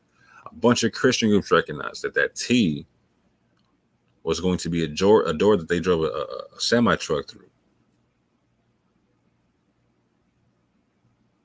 Whether intended or unintended, I'm saying unintended consequences. Some people say it was on purpose. Cool, whatever. Either or, my argument's been consistent. When the U.S. Supreme Court codified the legality of gay marriage, they also codified many unintended consequences that also affect other members of the LGBT community, i.e. the transgender people, right? In the current events of American politics and legal constructs, the transgender community is beginning to exercise newly created civil rights that are beginning to stir up emotions on many sides, on many sides of many arguments. At this juncture, we're looking at bathrooms getting switched up. We're looking at the beginning of sports competition starting to switch up, like track and MMA, etc. Whatnot, right? So I'm trying to broach the issue. This video is part of a conversation examining the effects of the first attempt in civilized history to create a legal construct for the joining of two homosexuals, etc. Many taboos are touched upon, but done with as much dignity as possible, being that all sides involved deserve a solution that does not impose on their freedoms, liberties, and natural rights as human beings. Is one possible solution recognizing the societal difference in traditional marriage and homosexual marriage. At this juncture, again, understand I'm saying homosexual marriage here because now that's an actual legal term. That's the actual term for it now. So now I'm campaigning for traditional marriage where it doesn't exist and properly defining both separately in the law, matrimony versus matrimony. And again, this Amin Ra Squad, American Moorish Scholarship, this is a group that me and Taharka Bey are part of. He saw this. He saw this. And in a bunch of other videos, like, well, you got to see when that got taken down. One of the main reasons I'm talking about this is protecting people in certain spaces. And if you know the history of my channel and who I am, you can see me. Oh, well, I think I got the video. I might have taken it down because of the content. Well, and I got to be careful how I say this because of YouTube guidelines and whatnot. But you've seen me on ISUPK telling the world that I was abused as a child.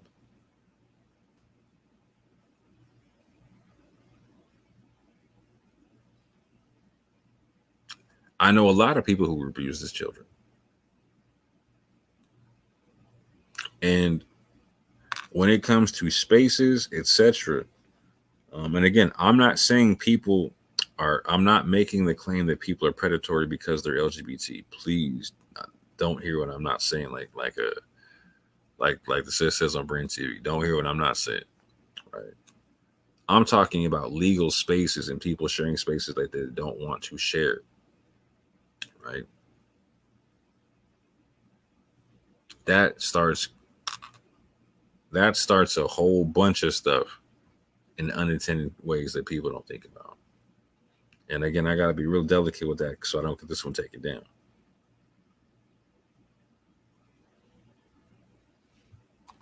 Matter of fact, let me make sure I'm still up. Yep, I'm still up.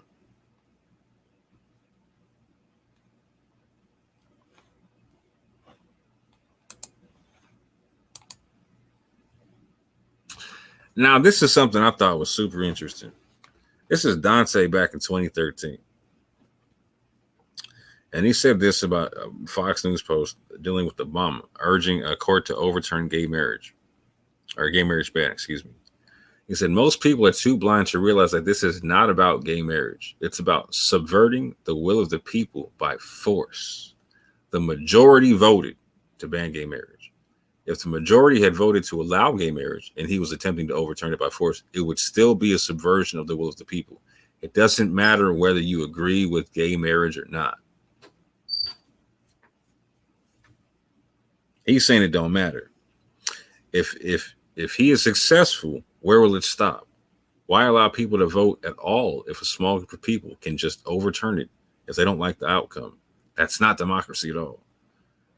Well, first and foremost, well, let me just keep reading and I'll explain.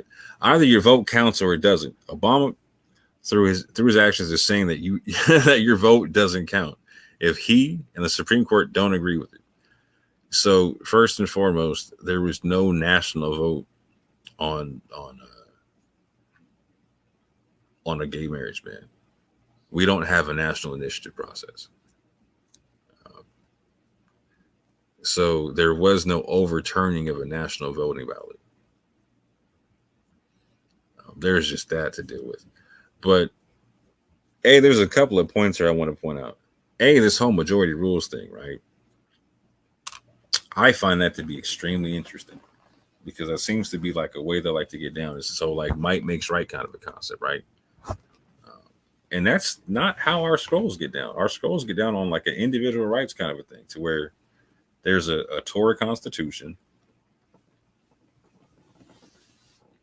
and whether you're rich or you're poor, you have the same rights under that Torah. On an individual level, there is no majority can take that away from you. But that anyone who has that mindset of the majority rules, like it's mob rule, fam, and I get it now. Like that makes sense when I hear people like the Darbacks espouse that concept.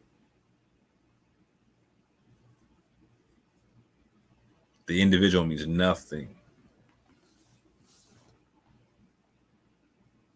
The individual means nothing. It's the will of the majority. What I also found extremely interesting is it doesn't matter whether you agree with gay marriage or not.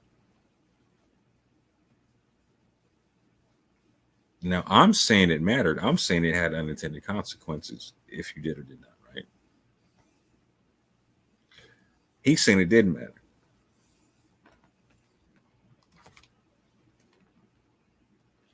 He's saying it did matter.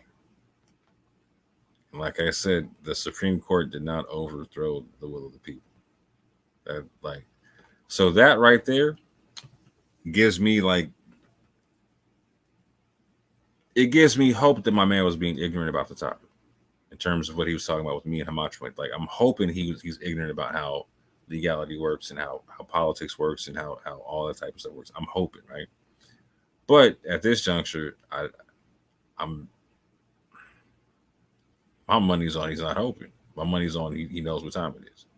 Or my money's not on not me hoping, but me knowing what time it is, and him willfully saying the wrong thing. But that's me. Again, majority rules is 4 out of 5 people enjoy gang beatings. I found that to be an interesting concept. Me, I'm more on this whole individual rights thing. I got rights, he got rights, you got rights, we all got rights. Same equal protection under the law, fam. And so this is something that comes up. This is a post I put out a long time ago. But it was after the definitions of marriage had gotten changed. And the whole point is America is about the freedom to live your life how you choose. Now, here's the funny part, fam. What's the legal implications about what I was talking about? The legal implications is this. So what I was talking about would have literally created a framework for creating a third bathroom type situation versus what's currently there now, right? What's currently there now is if you have an issue with changing in front of somebody who's transgender or sharing a bathroom with somebody who's transgender, you as the individual have to get segregated, whether it's for your religious rights or not. You have to get segregated, right? Whereas in this type of situation, I'm talking about is more like a separate but equal concept, to where there would have been a third bathroom created that could have gone a bunch of different ways, right? To where it could have been a gender neutral bathroom or a unisex bathroom, however you want to look at it or whatnot, to where voluntarily the people who wanted to adhere to those ideologies could be in the same bathroom, right? A voluntary thing versus a restricted thing, right? But that's not the case. What we have now is every bathroom is a gender neutral bathroom. Every bathroom is a unisex bathroom. And I hope everyone understands it. It might say men and it might say women on front, but like, no, legally now they're all unisex, man. They're all unigender and whatnot. Just like there's no traditional marriage. You might hear the word marriage, but it's not traditional marriage no more. It's all uni marriage at this juncture. Again, what I was talking about created the legal framework for all that. It would have created a legal framework for the LGBT community, etc., or trans people or whatever, to create their own version of Title IX, for instance, right? When it comes to sports or whatnot, versus our young girls or whatnot competing with having harder competition. I'll just say it like that because I got to be real delicate with this. Having harder competition than normal, and losing college scholarships over such competition, losing national championships over such competition, etc. What I was talking about would have created the framework for the legal framework for like a gender neutral league or sports competition, etc., or unisex competition, co-ed competitions, etc., right? And having that be a legal norm, or even having equal rights to having federal funding as Title IX or something of that sort, right? To where it's separate and it's their own thing, etc.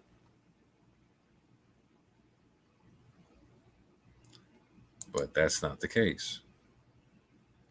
And I'm saying, what you mean it doesn't matter, fam? Because we're in a, like, again, what world are y'all living in? Because this is the world I live in, fam.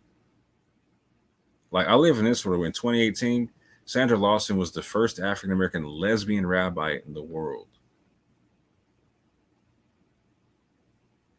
Hence, hence you heard me making my arguments that I was talking about on a whole devil's advocate concept, because there's going to be people, like I said, there was and is going to be people making those arguments.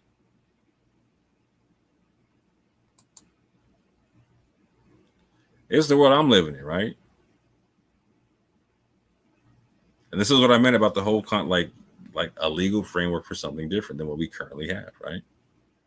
Does Dante have a solution beyond waiting for 400-year prophecy to be fulfilled? I mean, to me, that seems to be the only solution. Just wait.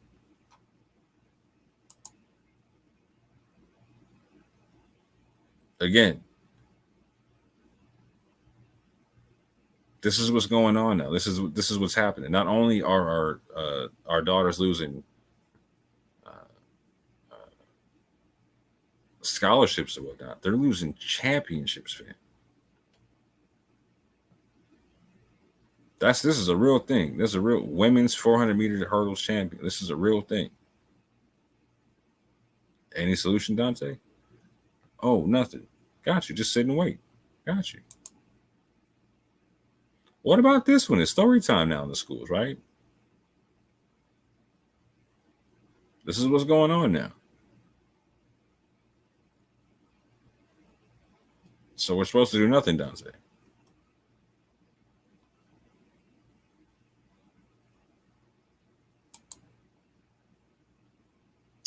I got it. You can't have a bad defense if you have no defense. I'm with that, joint. I got you, homie. But that's not how I get down. Like I said, I deal with the whole, you rebuild the wall with one hand and you defend it with the other.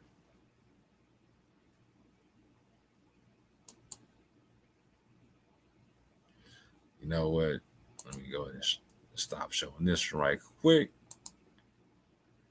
I'm sure I'm like missing all kind of stuff.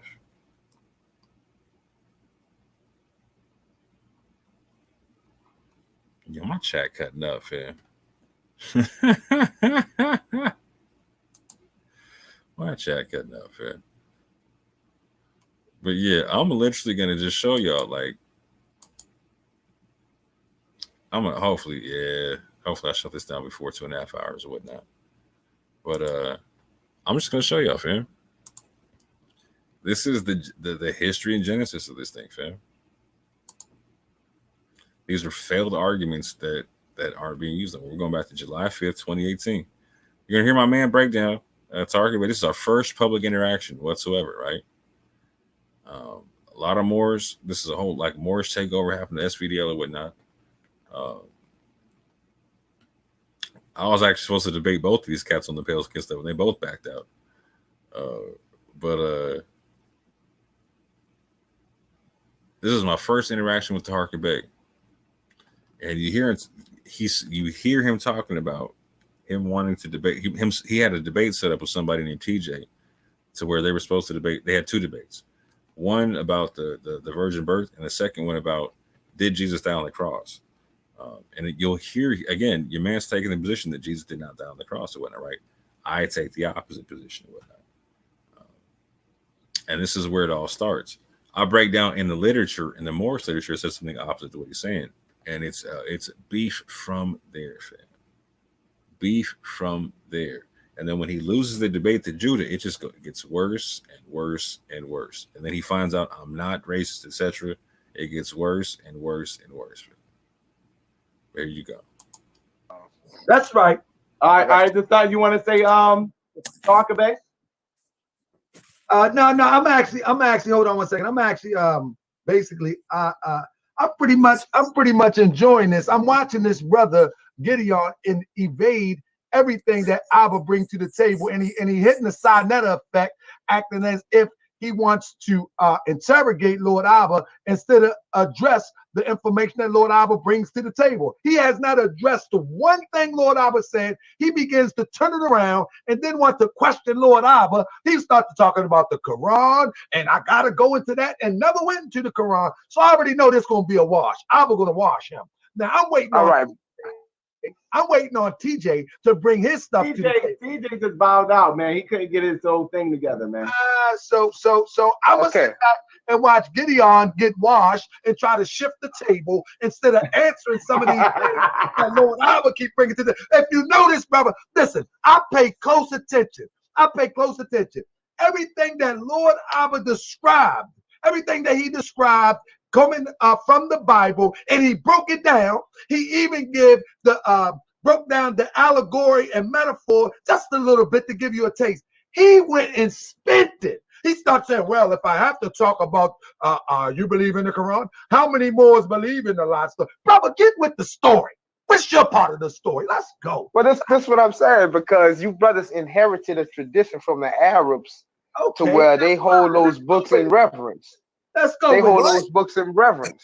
So I'm trying to see like where y'all trying to change it up at. I mean, like, which part of Cossack Records y'all going to get this stuff? Because that's who y'all brothers say wrote the Aquarian Gospel, correct? Okay, yeah. Well, the Moorish Assassin is in the building. I see you now, player. The Moorish Assassin. But because it's quite, I don't want to say disheartening because it ain't that serious, but it is disheartening to see all these brothers. Gideon. Yeah, go ahead. Give me 1 quick second, because I see the Orthodox Moor. Yes, sir. Islam. What is, family? Brother? Real quick, I got one quick question for Brother Gideon. No, because I don't want him to feel ambushed. I just he can go ahead. He can go ahead. He can go ahead. He could definitely go ahead. He could definitely go ahead. Peace to the family, because I don't want it to be 3-on-1 on Brother Gideon. Whoa, it won't be. It won't be. It won't be. Yeah. Nah, but I'm gonna bow out, and I'll wait for TJ to come back, and I deal with TJ, man. Shout out to everybody, man. But Gideon, you gotta step it up, brother. You talk about the Korean gospel. Answer some of that stuff Abba brought to the table first before you move to that. Y'all run from that Aquarian gospel like them chemists run from that. We want that. Oh, that funny. I've never ran from it. I've never ran from it. I know, yeah, but it's all love, you know. Okay, cool. It's definitely no feeling the ambush, because you know we not worried. After Abba wash you, I can't even debate you then, because after Abba watch, I can't come behind Abba. So, man. Yeah, to Hawker, it's all good. But from hearing from the title of the debate, I think the brother TJ got it already, man. Before you even started, because like I said, you brothers can't see when you brothers pick and choose out the Bible, you gonna lose all the time. You can't pick and choose. Hey, Abba, before you respond, let me say this. Gideon, you know the topic of our debate is that was Jesus born of a father, basically, right? You know that, right?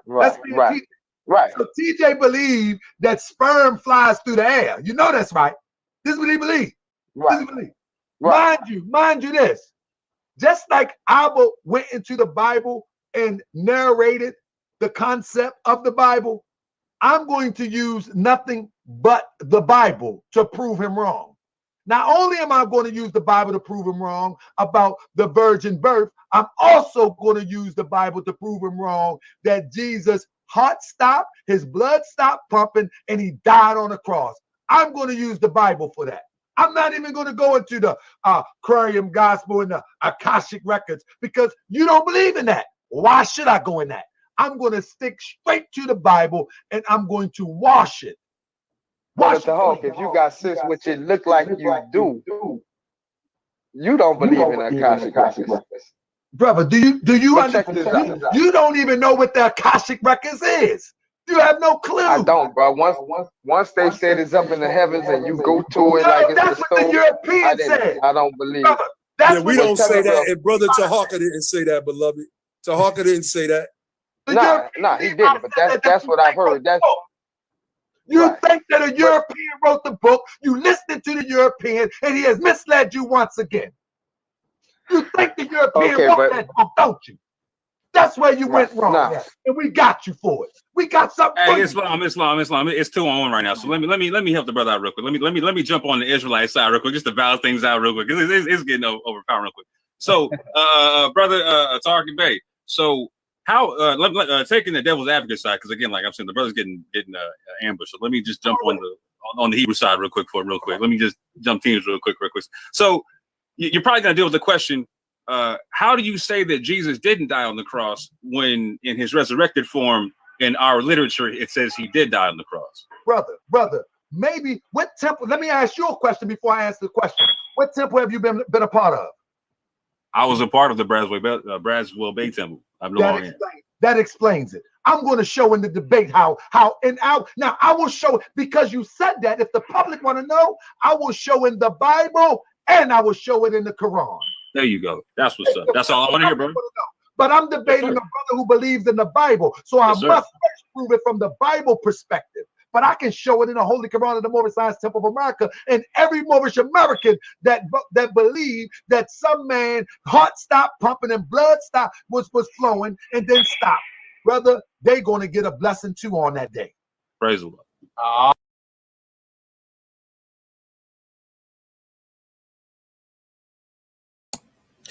So that's our first interaction. And so after that, he debates Judah and then loses. And this is your boy a little after a week, under 10 days, something like that, after he debates Judah and whatnot.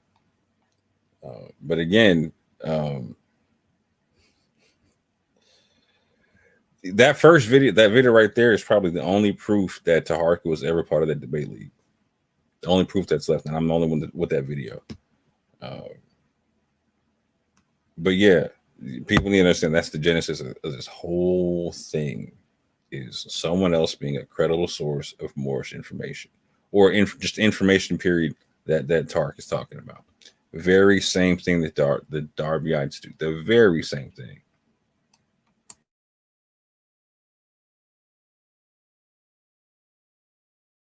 They ain't get no more. They ain't got no sources. And then another one. It's a gay Moor out there, call himself. He's not even a Moor. The Orthodox Moors. He's a homosexual. He's coming. He's getting it next. 1453. These guys. Orthodox Moor. He's a homosexual. You know what I'm saying? He want to bring the Europeans into the temple. We're gonna 1453 him too. We ain't bringing no Europeans in the temple. We're gonna 1453 him too. That's right. He want to debate me, brother. You ain't even on my level to debate. You know what I mean? You didn't argue about bringing Europeans in the temple. You didn't argue about bringing Europeans in the temple, Orthodox Moor. That's right, you Orthodox. You are original. A homosexual Moor. And I'm not, and I got proof. This ain't slander. This is fact. So don't play with me. Telling all y'all, don't play with me. We ain't playing. You know what I mean? I'm the more you gonna remember. That's right. I'm the more you gonna remember. You know what I mean? That's right. And don't start talking about Act 6, Act 4, Act this, and Act that. Don't talk about Act this and Act this and Act that. Because if you're not a part of the Moorish Science Temple of America, then you ain't bound by now one of them acts. So stop acting like it. I know what I'm doing. If you ain't a part of the Moorish Science Temple of America, then you're not bound by now one of those acts. You follow me? So stop saying when I come at you, what about Act 4? What about Act 3? What about Act this? What about Act that? Don't do that. Because when you do that, you know what it is. What's up, brother? Because when you do that, you know what it is. You feel me? Shout out to Arnell Bay. We in the building. When you do that, you already know what it is. Don't start talking about these acts. Seti even said in this video, oh, they're supposed to be about love. They're supposed to be about this, that, the other. Nah, don't quote the love degree now. Don't quote that now. What you want to quote that for now? You know what I mean? Hold on, let me set up my thing because my arm getting tired. Give me 1 second. Let me set this up. Go on. We'll see what the future's hold.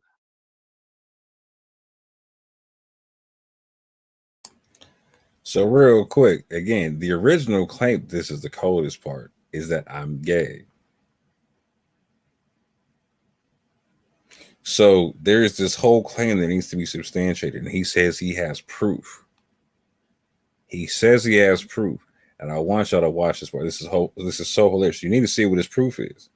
So again, this is my G from again August of 2018. Fair use or whatnot. Again, going on making a show about a bunch of Moors, bunch of people all the time, like, and giving me a little slot in the show or whatnot. You know what I'm saying? Doing the whole reverse clout chasing thing, right? So again,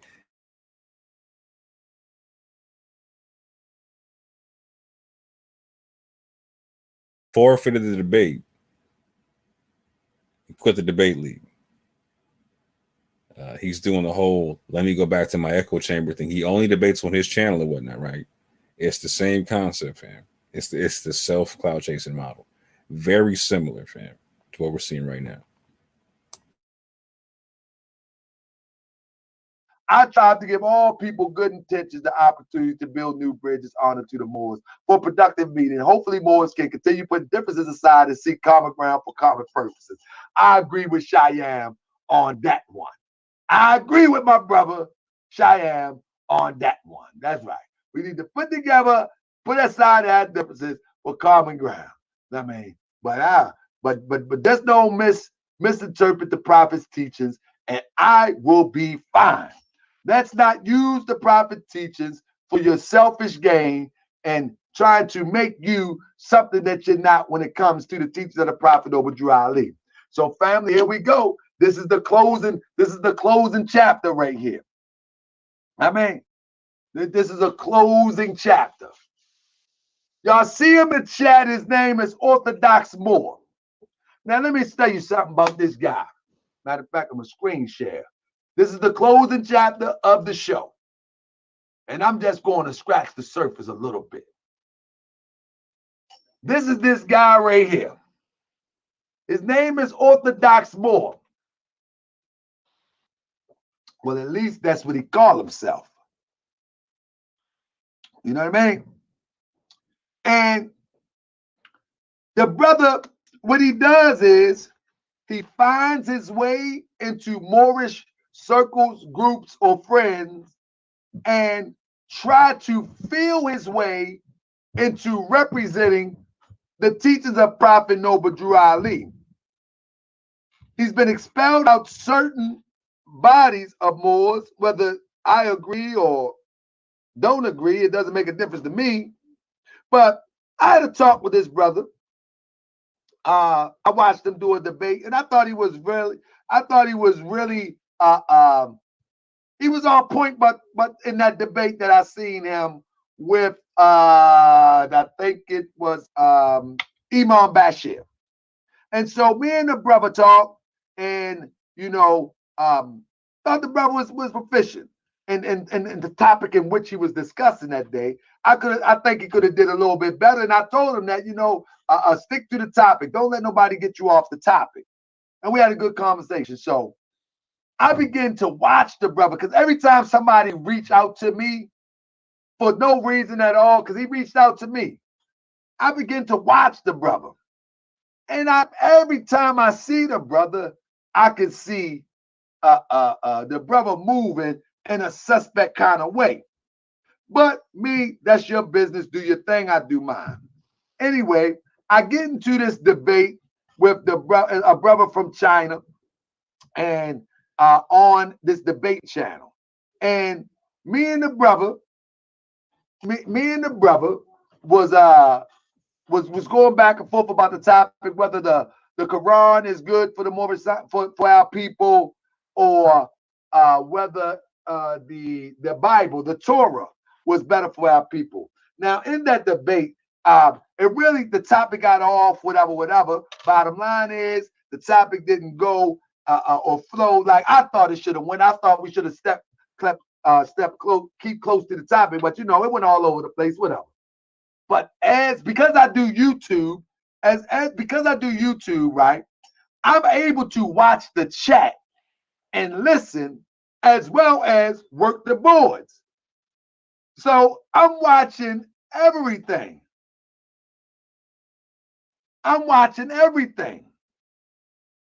And I'm listening to the guy that I was debating telling me that he got information from Orthodox Moor. Now, mind you, Orthodox Moor, the one that set up this debate. He got Orthodox Moor and my good brother over there, Solomon. But Orthodox Moor, he facilitated us talking to get this debate set up. But behind the scenes, this brother is playing the 50. The brother said it. Orthodox Moor told me. Aline Bey told me. I'm like, man, it's just a debate. It ain't that serious. The real work is on the ground. But you playing the 50. So I go do more research. Come find out this brother's a straight imposter. Come find out this brother supports homosexuality. Come find out this brother supports Europeans in the temple. Come find out. Now, I ain't even gonna go too deep, because you notice on the flyer, I put him in the corner, because I'm gonna do a whole demonstration on him. I already got it locked and loaded. I'm gonna do a whole demonstration on what he tried to teach and how it's averse to the teachings of the Prophet Noble Drew Ali. How it's averse to the teachings of the Prophet Noble Drew Ali. Now, this show is over. But I'm going to do a show and show you how we got to watch out for these types of guys who's trying to creep in. Now, one of his main pet peeves is trying to prove that Europeans are just another variation of us. Okay, whatever argument that is, it's okay. Because he's of mixed heritage. From my understanding, he has European Jew up in him and half Asiatic. And so when you go, and I got the slides locked and loaded and ready. I got them locked and loaded and ready. So you listen to what he says. For all melanin supremacists. So he's using the term, he's reversing white supremacists to melanin supremacists. You see? He says, for all melanin supremacists that don't understand that albino Africans are no different than people of European descent. You see, what he's trying to do is enter the European into the construct of the Moorish Science Temple of America thought and temple. When the prophet clearly says,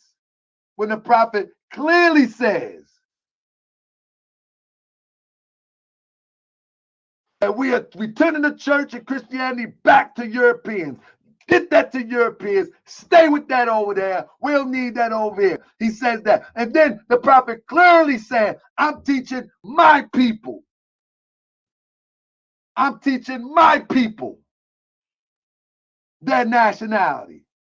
My people refers to Asiatics. This is the uniting of Asia. So he calls us melanin supremacists because we choose to move on our people, our plight, and those who are descended from the northwestern, southwestern shores of Africa. You follow me? So he's tried to enter the European into the paradigm. They can learn these lessons, but you can't enter them to the paradigm because of you. This brother supports gay, homosexuality.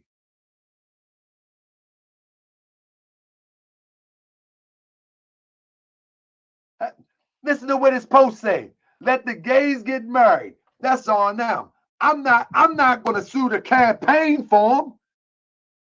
They could do whatever they want. That ain't my lane. He's campaigning.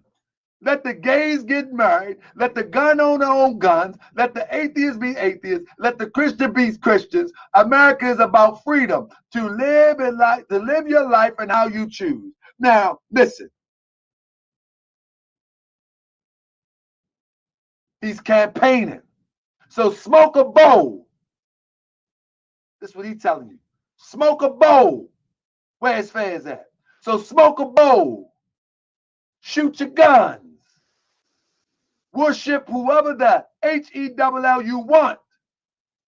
This is what he's saying. This is what he's saying. So smoke a bowl. Shoot your guns. Worship whoever you want. And let the people live their lives. If they aren't harming you or your property, it's none of your DAM business. Okay, I get the post. I get it. I get it. But why should you push that? Why should you push that? Why should you push that? Where your fans at? Huh? Why should you push that? That ain't what we pushing. That ain't what we teaching over here. We teaching our people, let the gays get married. That ain't what the prophet told us to teach. We teaching our people that nationality.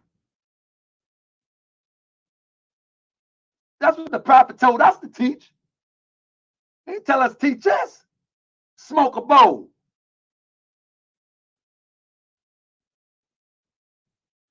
One thing you know about these agent types, you can catch them real easy. Check them out. It's easy to catch them. For one thing, they got a problem with wearing a fez. It's easy to catch them. That's one thing.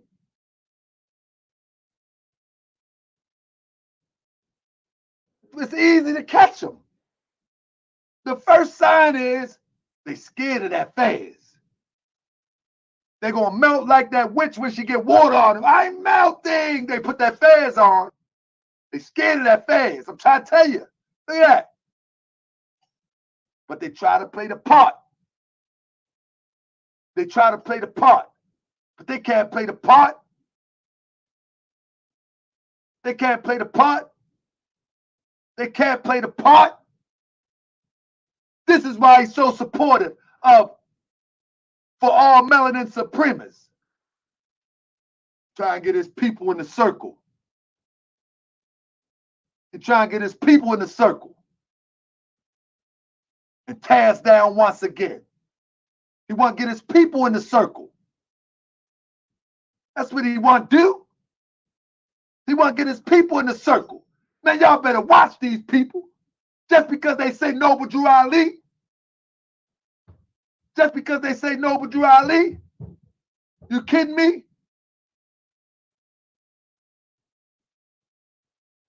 Huh? Just because they say Noble Drew Ali. Are you kidding me? Stop falling for the okie doke people.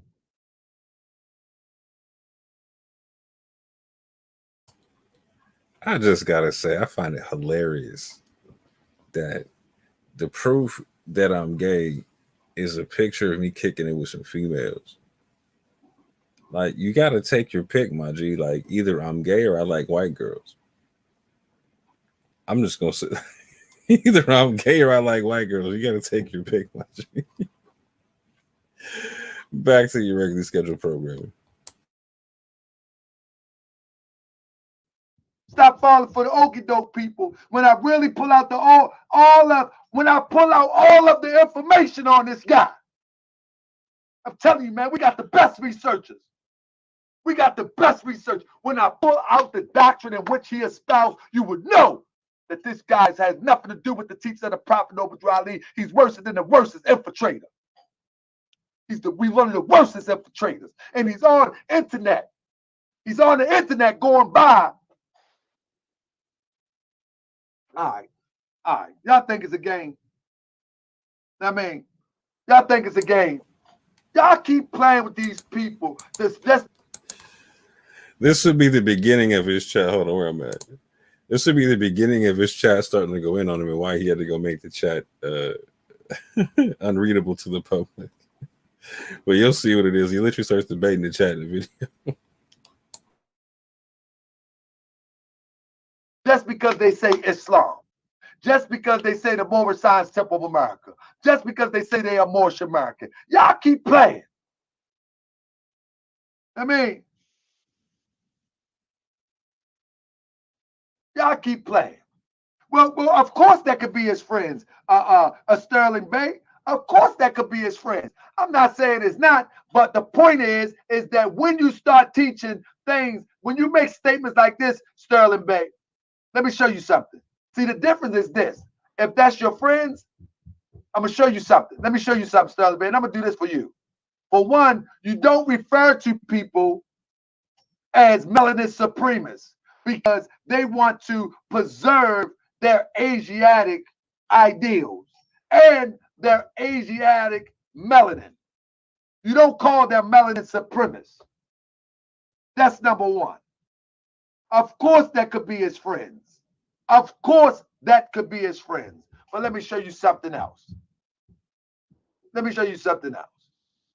If you go on this brother page, I guarantee you,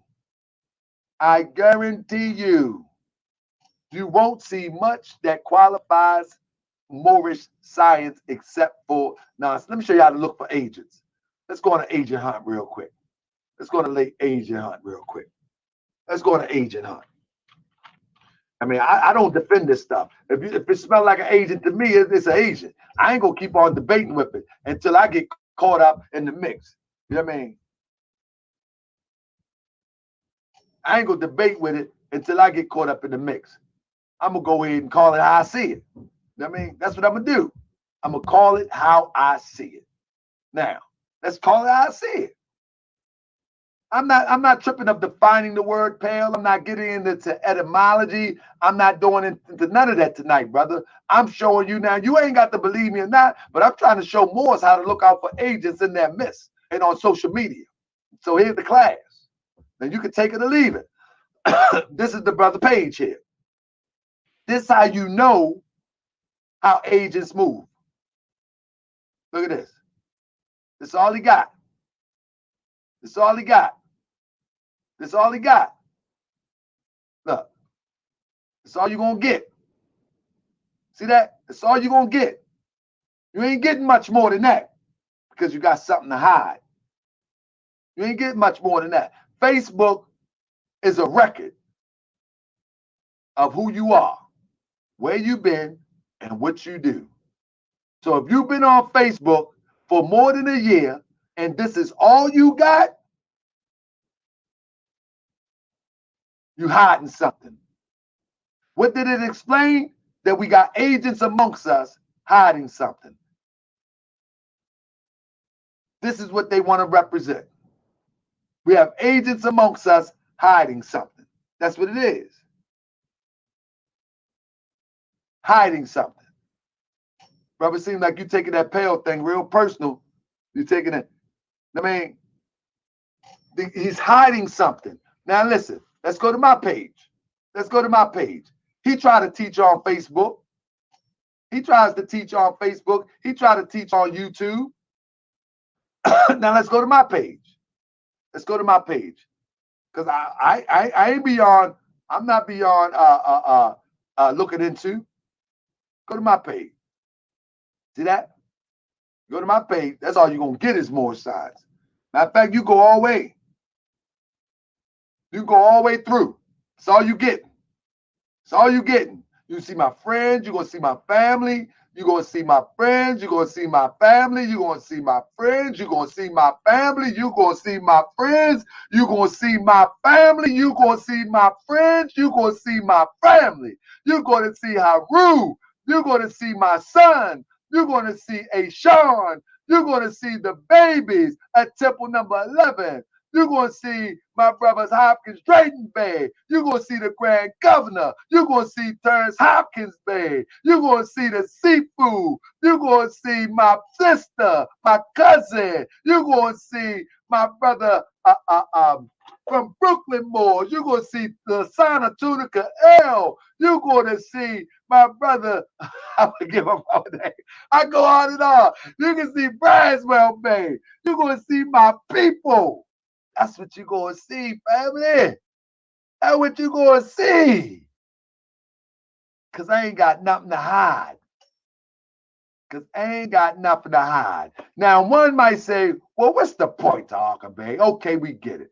The point is, the Prophet Noble Drew Ali said we must preserve these holy and divine laws. And by being a Moorish American, we must obey the laws of the government. So, preserving these holy and divine laws, we have to find out who's who so our people don't get misguided and misled. So things like this don't happen, family. Things like this don't happen. Our children come up and thinking that this is okay. No, that's not okay. No, it's not. That's right. Anybody can come to the temple. Anybody can come to the temple. I mean, anybody can come to the temple. But this is not okay. Smoke weed, smoke a bowl, saying stuff. This is not. Let gays get married, smoke a bowl, let atheists behave. That ain't what we teach. No, that's not okay. No, that's not okay. Sterling must got a European wife. Sterling Bay, you got a European wife. You can have a European wife, brother. You taking this real personal. But this is what happens, family. At the end of the day, you got a European named Lila Allen Bay.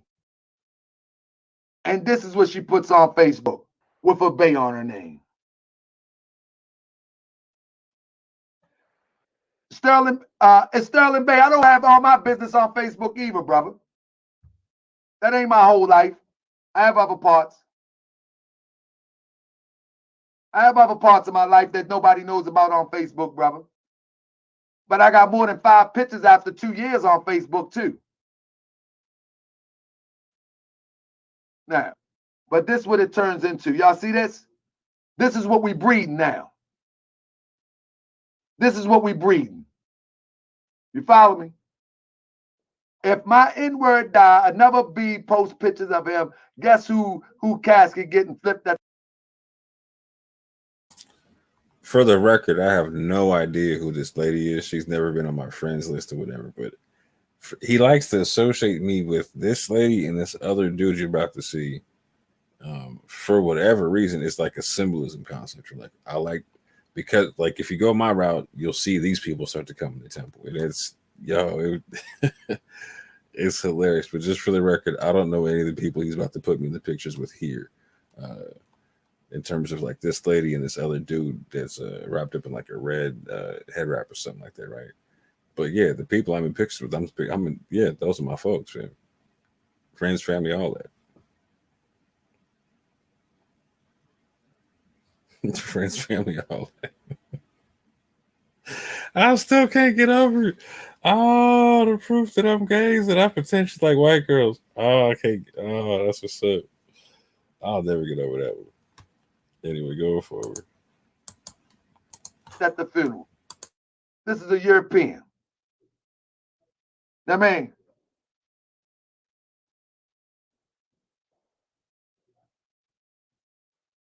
this is what we breeding. So if he say I'm reaching, then so be it. But we ain't breeding this, man. The prophet ain't breed this.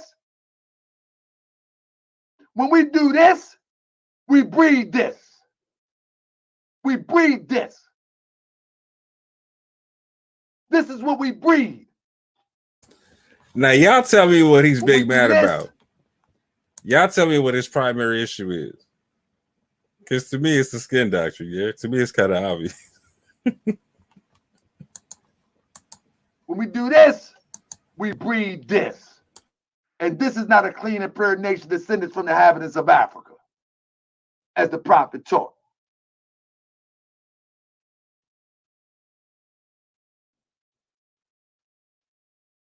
So y'all got to get over it.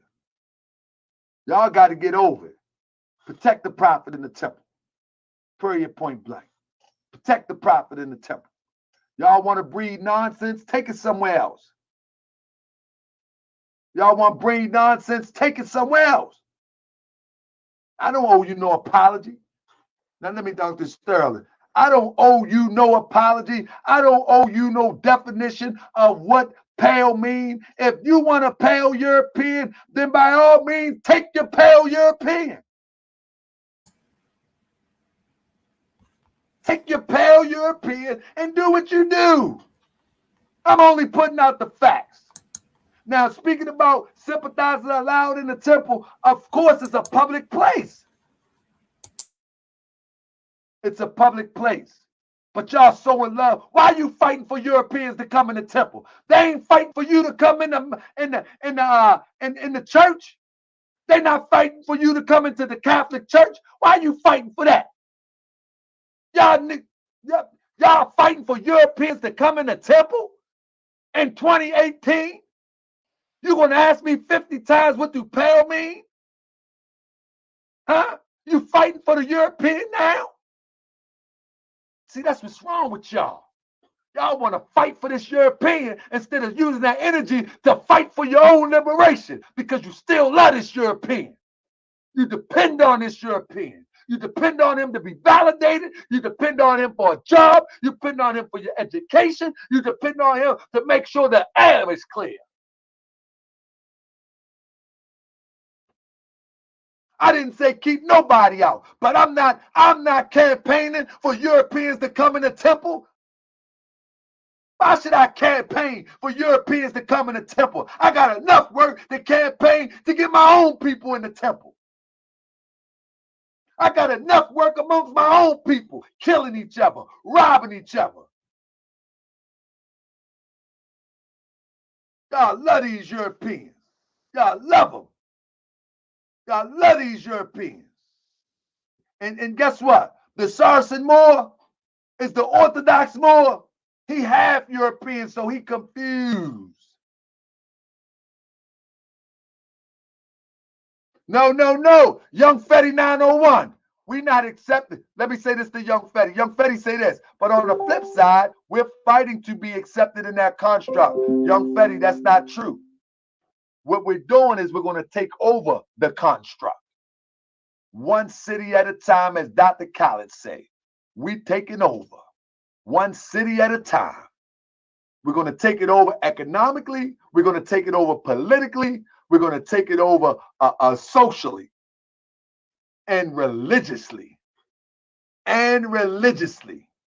So we're not fighting to fit in. This government is a corporation, and we want to do a corporate takeover. We're not fighting to fit in. Are you serious? Huh? Better join the noble temples and learn the divine plan of the ages. Brother Flip, we're not fighting to fit in. Fighting to take back what's ours. Intellectually, educationally, economically, politically, in every other league. Not fighting to fit in. You can forget that. You can forget that. So with that, family,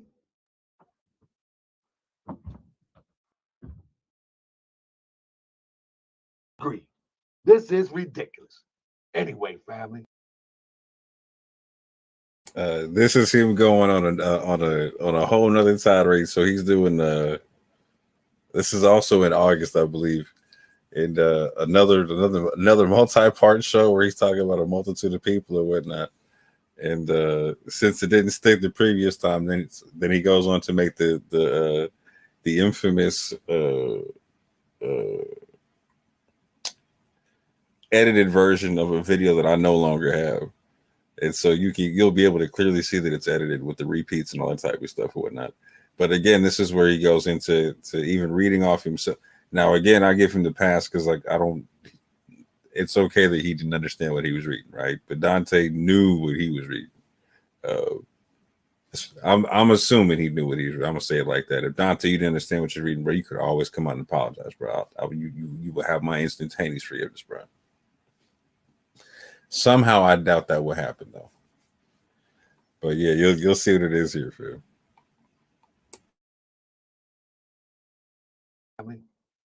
Let's go to the next person. Here we go. This is a sad story here. This is a sad one here. So, family, this guy here, I'm going to have to smack the falsehood out of his head slowly but surely. Here we go here. This guy here is one that I'm going to beat up on a whole show one day because he's so pseudo and he's so misleading and he wants to be an authority on the Moorish Science Temple of America. Jabari, you almost up next. You ain't up next. You're almost. He wants to be an authority on the Moorish Science Temple of America.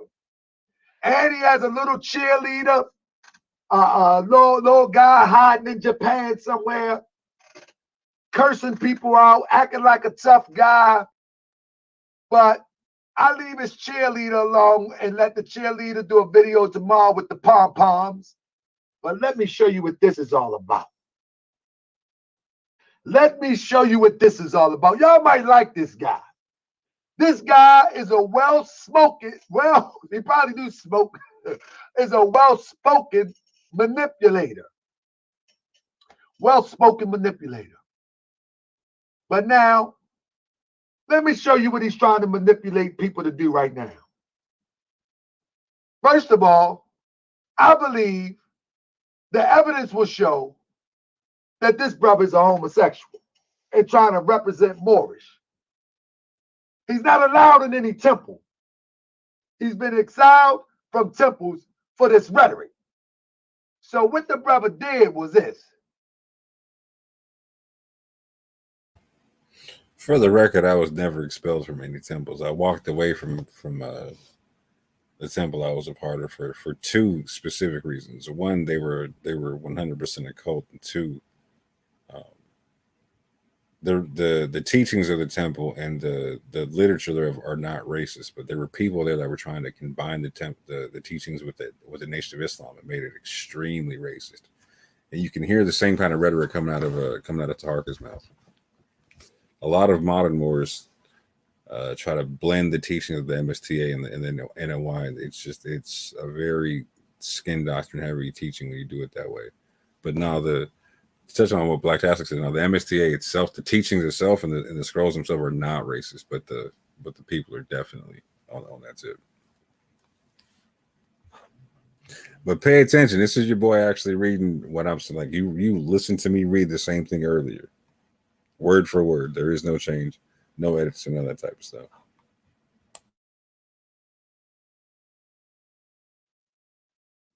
He's trying to push an agenda to have homosexuality accepted. This is his agenda. Now listen, he's standing behind a Moorish American flag as if he's a Moorish American. He calls himself the Orthodox Moor. That's what he calls himself. And he got Swain L on his name. But listen to what he says. Matrimony versus homatrimony. First of all, family, he made up the word homatrimony. He will tell you. But listen, what do LGBT actually want? To me, it makes a lot of more sense to create a new legal term. First of all, let me talk to the people. Let me talk to the people. First of all, why is this guy so concerned about an acceptable term for homosexuals? The Moorish Science Temple of America got enough work to do. Why is he so obsessed with terms for homosexuals? But we're going to view this anyway. We're going to view this anyway because I want y'all to watch out for people like this. That's right. I want y'all to watch out for people like this. Let's view it. Let's look at the ridiculousness of this madness. So this is what he says.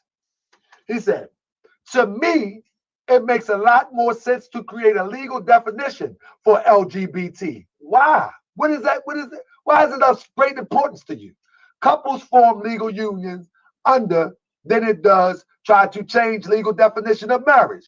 Marriage, matrimony does mean a union between man and woman. Same-sex unions should be homatrimony. Why? Has nothing to do with you if you're a Moorish American. That is not your lifestyle, supposedly, or is it? He said, I support homatrimony. Why? Has nothing to do with you if you're a Moorish American. Being legally defined for same-sex unions. I also support civil unions being universal through all out the states. Why? Unless you are homosexual. I also strongly support the right for matrimony to keep a legal definition of. Yeah, that's hilarious. Every time I hear that part, that's the only reason I could have ever supported trying to defend traditional marriage is that I'm a homosexual. But I give him the pass because like he's definitely trying to gaslight while not knowing what he's reading. But you shout out to your boy because he failed with the gaslight. He forgot to turn the gas on. You know what I'm saying? Of being union between man and woman. There is no need to recognize one group at the expense of the other. Equal protection under law means liberty and justice for all, not just some. Why? You have nothing to do with this. He said, when the U.S. Supreme Court codified gay marriage, they also, why is he so stuck on this gay marriage stuff? They also codified many unintended consequences that also affect other members of the LGBT community. Are you a member of the community and faking to be a Moorish American? You look a little bit funny now. This making me look at you different now. Anyway, in the current events of American politics and legal constructs, the transgender community is beginning to exercise, well, this brother is going crazy. Beginning to exercise newly created civil rights that are beginning to stir up emotions on sides of the argument. Why is this so important to you? And this is what I was talking about when I was talking to vocab, of which he recognized in the fact that like people with this skin doctrine, like You could be an Israelite, you can be the pro-black Muslim, all that type of stuff, fam. Like it's or the radical black Muslim, etc. You know what I'm saying? All that type of stuff, fam. Whatever, any skin doctrine you got, fam, it keeps you disjointed from reality and whatnot. It keeps you, well, for whatever reason, and this is the part that got me about the Moors, is because the Moors are supposed to be all about political activity and whatnot. They don't do anything politically active. They just sit around and talk about skin doctrine, just like the Israelites on the street corners, right? Meanwhile, they're watching their communities around them go to hell in a handbasket and not wanting to do anything to improve the situation. Just sit on their hands and wait for the Most High to deliver them. It's sad and it's sickening all at the same time. It's sad and it's sickening all at the same time.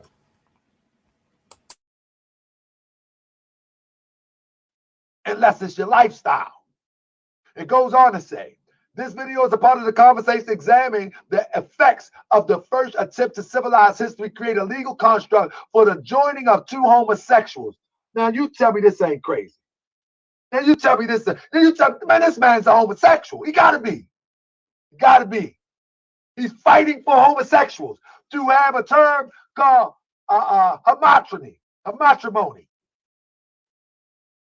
Many taboos are touched upon, but done with such dignity as possible, because they all sides involve diverse a solution that's not imposed on their freedom, liberties, and natural rights of human beings. And is one possible solution recognize the societal differences in traditional marriage? All right, my chat's telling me they're sick of the whole thing. Okay. Yeah, no, it gets redundant, don't it? I'm with it. All right, if you're getting sick with it, hold on. Let me go ahead and switch it up there. Let me go ahead and switch it up there, because by the time we get into November, your boys, he drops the whole gay stuff. He's just right back onto the whole skin doctrine thing. So November 2018, we're right back to it. My seatbelt's still on. My seatbelt's still on. So yes, he got to get the Big Dummy Award.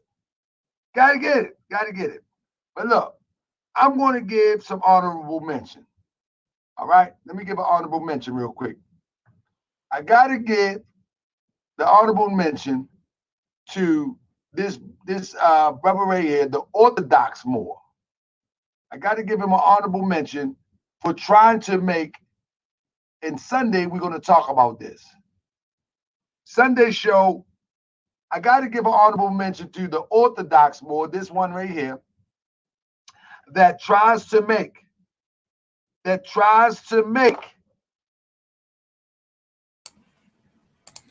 So again, family, this is in November. He's trying to give out some Jive Turkey Awards for Thanksgiving and whatnot. And just to be clear, again, I don't know these people on the screen. They've never been part of my friends list. I'm not part of their friends list. Never talked to these people before. He's trying to use me as an example, as an example, like he did prior to. Like if you go my route, this is what happens and whatnot.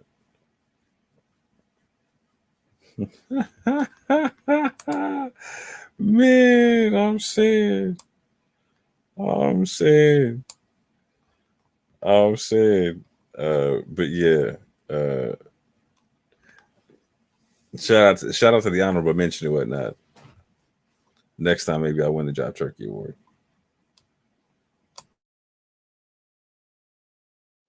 It's okay for you to be European and be a member of the Moorish Science Temple of America with a Bay or L on your name. You see, this guy here, the Orthodox Moor, He is leading a crusade to try to make it okay for this. Make it okay for this. He's leading a crusade. And so we got to get him. And on Sunday, I'm gonna show you how he's leading a crusade to make it okay for this type of madness. So our second time he promised to do a show about me, but never did the full show. Still waiting on the 2023. Culture can be further adulterated and diluted. And so I'll be coming to you on Sunday to deal with this jive turkey.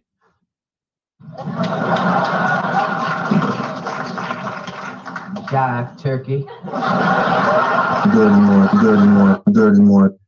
So I'll be coming at him on Sunday with his misinformation, how he tries to. So if you want to learn something about the Prophet Noble Drew Ali, this is your place, because I'm going to take his own words and I'm going to put it next to the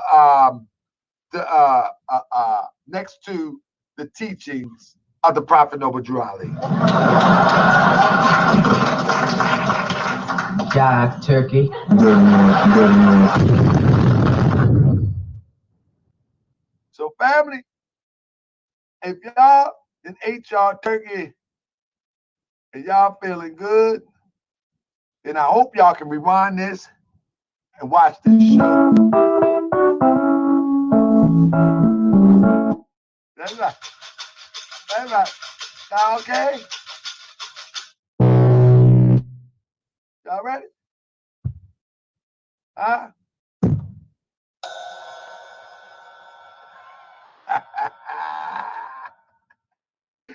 So family, I appreciate y'all tuning in. I will be back on Sunday. This was just a throw together show real quick in order to give my people something to do on your day off. I know you needed something to do on your day off, so I just do something together real quick.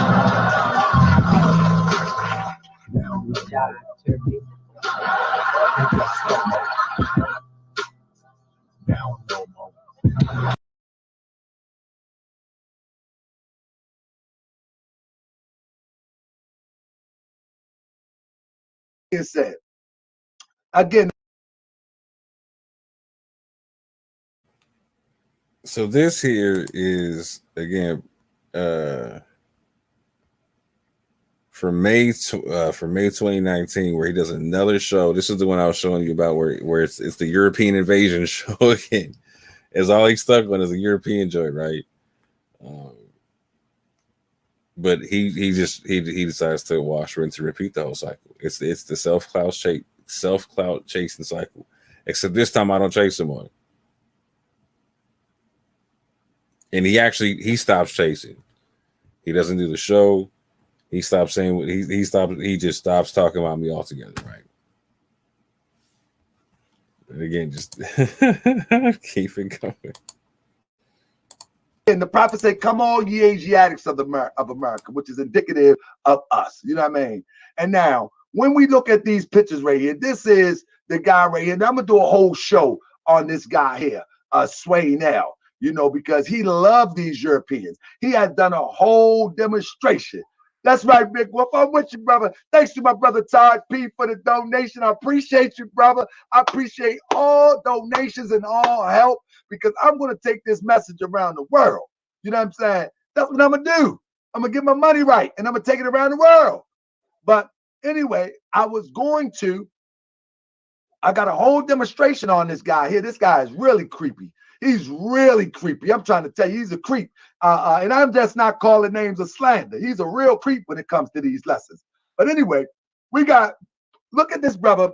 Now I just said Moorish science, or the Moorish American nationality, is about a quality of character. I mean, you know what I mean? Swain Hill is your brother. Well, I tell you what, he can be your brother. He's my brother too, but he going to get this work today. Not today, but when I get to him. You know what I mean? But anyway, when we look at this right here, right, and when I show the doctrine that this brother, what's this brother Swainell? Swainell tried to justify being a homosexual. He tried to justify Europeans in the movement. He tried to oh my goodness, that's a whole show in itself. He tried justifying a man sticking penis in his behind. That's going too far. This is ridiculous. Now I'm gonna call it how it is. You know what I mean? But anyway, that's another story. We'll talk about that later. You know what I mean? But anyway.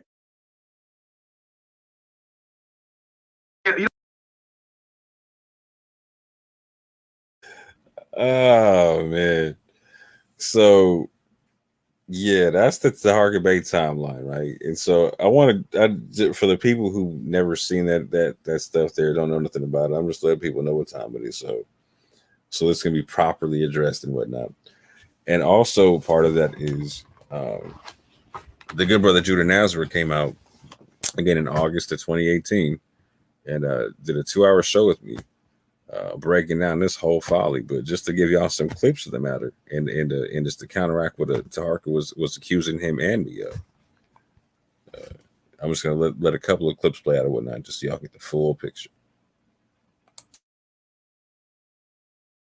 You don't mind if I upload this to my channel too, dude?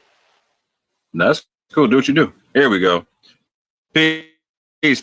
William, aka the Orthodox Moor, with my brother Judah Nazareth of Torah Nights, and we're gonna sit here and build on some recent events surrounding some folly in the Moorish community and somewhat overspilling into the Israelite community and whatnot. Dealing with brother Taharka Bey and some positions having to do with the two ideologies, and also just folly within the Moorish world, period. But with that, I'm gonna let my brother Judah Nazareth build, because he wanted to build and breathe fire for a little bit. So I'm gonna let him build on whatever he wants to build on, and we'll just see what happens. You know what I'm saying? What's good with you, bro, man? How you doing, brother? Hey, yeah, shalom to the Israelites. Well, the temple Israelites. You. Can you hear me now? Oh, wait. Give him a second. Computer freezes up. It's all good. All right. Can you hear me? Yep, you good. All right, cool. All right, shalom to the temple Israelites, the Torah Knights Mafia, and and I don't practice more science, but to the upright Moors, you know what I'm saying? Peace and shalom to you brothers and sisters out there. Me and Orthodox Moor, we're real cool, you know what I'm saying? We're on the Solar Vision Debate League. Shout out to Solar Mind and the whole league. Look, man, I want to address Taharka Bey from Moorish World TV. Look, I'm talking as an outsider, right? So I'm not gonna, I'm an outsider from the Moorish Science Temple, or from all the temples, right? So I'm gonna come from that perspective. So it's not really my place to start. I'm not gonna be trying to reinforce things that's not my business. Don't concern me. All I'm saying is the brother Tabon Orthodox Moor is my dude. So I talked to him and built with this brother offline with Solar Mind and all that. So we're pretty acquainted with each other. And Taharka Bey, I always thought the brother was a good brother, man, a cool brother, right? And the brother has a nice platform and a big platform, and he's kind of a face for the Moorish, for a portion of the Moorish movement, because you don't really see too many Moors out there holding daily or weekly shows, right? So, you know what I'm saying? Peace out, brother Lord Abbott too. He's a good brother, man. Anyways, I was watching Moorish World TV, and all of a sudden, he comes up and starts talking about Orthodox Moor, the host. He starts saying, this brother supports homosexuality and this, that, and the other, blah, blah, blah, blah, blah. And the first time I done built with the brother, and this brother does not support filthy lifestyles. He put up Taharka Bey tried to send out a little hit squad on the brother because he knows he can't deal with Orthodox Moor intellectually. So you know what happens when brothers can't deal with you intellectually, the first thing they start to do is start to slander you. You can type in Judah Nazareth right now on Google, and you're going to come up a bunch of Judah Nazareth as a homosexual. I got 3 kids, man. Now, I ain't never been with no man in my life. I'm too aggressive against men to be gay. So, you know what I'm saying? That's just, but anyway, it's not me. That's not, that's the point. I'm saying what Negroes do. When I say Negro, you know what I'm talking about. Not the upright man, the man who's walking upright. I mean the Negro. and Taharka Base acting like a Negro because he's being a hypocrite. You're gonna say, don't use coarse language on my channel, right? Which is by all means, it's his channel, right? I get that. But on the flip side, you're gonna be a hypocrite and you're gonna use coarse action. The brother put up a post, Orthodox Moore put up a post on his Facebook, and it said, "This is America." He was pretty much alluding to, let them do what they're gonna do. It all goes back to even on the scriptures where it'd be like, let the wicked be wicked, let the righteous be righteous. You know what I'm saying? You can't do nothing about it. Yahweh, or as you guys call Allah, the Creator, He'll deal with that. What's Orthodox Moore supposed to do? Start stoning people? If they're gonna be gay, they're gonna be gay. He's not involved with that. But Taharka takes it upon himself to make a show, trying to talk to Orthodox Moore, me and Solomon, us building together, and this brother don't support that lifestyle. So why are you slandering the brother? Then you put this brother's, I'm not even sure if it's his family or not. That's what I was concerned about because it happened to me. Dudes can't beat me intellectually. I'm talking Israelites. And, they're Israelites by nationality, but they're Negroes. The Negatron, right? They can't beat me intellectually. Next thing you know, my children are up online and my wife, right? I don't care what this brother's patrilineal descent is. The brother's walking up right. You know what I'm saying? Like, you know what I mean? You got this dude. It might have been his family. You got this dude's family. I'm what do you call it? I don't know for sure. I'm assuming this is his family. You got them online. You acting like a Negron. Now, you made your video. I'm obligated to make some of my own. It's the same video, just a little bit farther, and it's just to keep it short and sweet. But to be clear, like in those pictures, those are friends and family. Those are friends and family. I'll let y'all try to figure out who I'm related to, but those are in those pictures. Those are friends and family.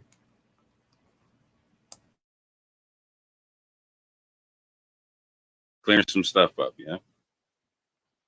That's not going to be an issue.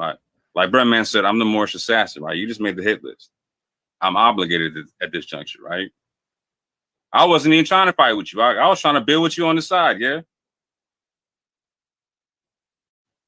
And you try to make it sound like I set you up on a debate with Judah Nasher when I don't even know what you're talking about. Like real talk, fam. Like, so go ahead and unmute your mic. You come whenever you want to on this, right? Build whenever you want to, you know what I'm saying? So here's the real, fam. Like, so you had a debate, and the dude that you were gonna debate had to cancel the debate, right? And so Solomon hit me up, and he was trying to figure out who you could debate, right? And so I threw out Judah's name because I knew he was trying to get into the league, etc., right? And so it worked out to where y'all could debate, right? However, Judah's in Japan, right? So there's a crazy time difference. I'm in Washington State, you're in Baltimore, right?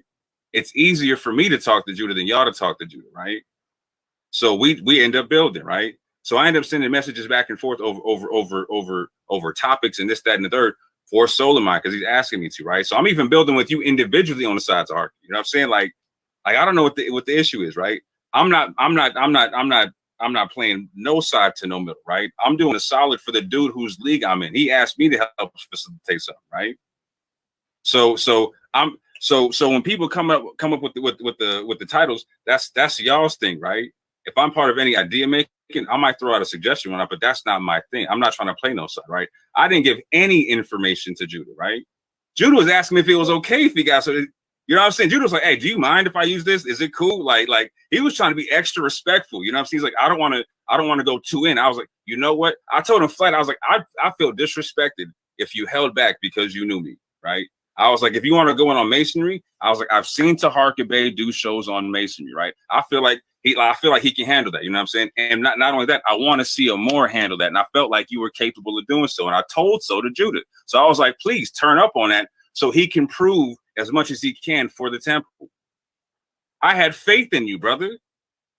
I had faith in you. I didn't think he was going to crumble it. I told everybody too. I was like, you know what? I don't think Taharka is going to win this debate because it's his first debate. And anybody who if on the first time on the clock, it's shaky. When you're talking on the clock for the first time, you're fighting a whole nother monster. You know what I'm saying? Time is a beast. and see, you didn't have the best showing you could because you were distracted. You tried to do the debate like you were doing your more short TV show. You were trying to watch the chat. You can't watch the chat when the clock is ticking. You got to stick to your whole topic. And not only that, you were off on your topic, right? Like so I wasn't even mad at you for the topic you picked, but as a Moorish American Muslim, we confirm the Quran of Mecca, right? And the Quran of Mecca stipulates we can't differentiate between the scrolls. We got to confirm. We are obligated to confirm the Torah via the Quran of Mecca. We are obligated to confirm the brother's scrolls. It also stipulates that that when we're talking with people of the book, we have to have a certain etiquette about it. You know what I'm saying? That we're to come to common terms and whatnot. Unless they're trying to do us injury, then it's a whole different story. It's a whole different story, right? And Judah wasn't trying to do you injury. He was really trying to get clarity if you think about it, right? Because there's so much Moorish folly out there because like you're saying, like check this out, right? He asked you the question on the phone, which is the true temple? What did you tell him? Go ahead, Judah. What did he say to you? He said, I don't know, and he bounced. And let me say it for record, when I watched Targa's show and he was like, Orthodox Moor was Orthodox Moor didn't tell me anything. He was just like, he was like, yo, you trying to debate the Harker Bey? You know what I'm saying? Like and it stopped there. Aleem Bey, I didn't talk to him. I had the paper that I was reading. That's what I meant. So I didn't talk to no Moors to have them go against another Moor. Like, first of all, like, you know what I'm saying? Like, I'm in a country of the Yakuza, or like, you know what I'm saying? Like people don't respect. Like, I wouldn't respect the Moor who was like trying to like set up another Moor for a person who's outside their principle. Do you know what I mean? Like, ain't no Moor gonna talk to Israelite to get at another Moor. Like, that's folly, brother. You hey man, I speak in metaphor and allegory and parable. You know what I'm saying? Like, and sometimes you shouldn't, like, come on, brother. I think you're just in a smear campaign because you always point the finger at other. I do it too, but I do it according to the scriptures. But you're doing it on a personal thing. Aleem Bey, he don't know nothing. He ain't a part of this. Blah, blah. Man, who has the true teachings? I'm just asking that. Like there are Israelites out there who say, there's a brother in my group. He's like, yo, man, every time I hear the Moors, man, they're always talking about this group is wrong, that group is wrong. He's not MSTA. He's Dirty Moor. This, that, the other. So we're sitting back as outsiders being like, well, I don't know who is teaching the truth.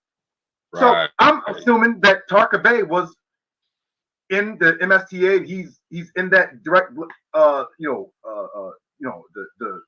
Orthodox. I had to use Orthodox. Sorry. You good? Right, but I thought he was coming from that lineal, that linear, straight from the, you know what I'm saying? But yeah, he's like, I don't know. So now I'm sitting there scratching my head, like, all this, he's a dirty Moor, this, blah, blah, blah, blah, and you don't know which temple has the true teachings? Like, well, I don't understand. Like, let's just say Noble Drew Ali were here today, man. He'd be disgusted. Like, I'm quite sure of it. He'd probably be rebuking everybody left and right. Like, yo, what's going on here? There's some deviation going on here. Like, what's going on here? What you mean you don't know who is the true teaching? Right. Or which temple is the correct one? So, right.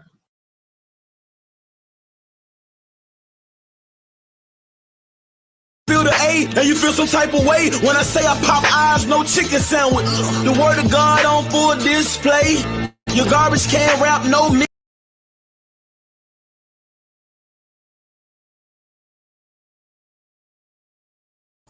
Yeah, so this one here is let me take myself out the picture right quick. So this one here is on the channel. This was again streamed a year ago, February.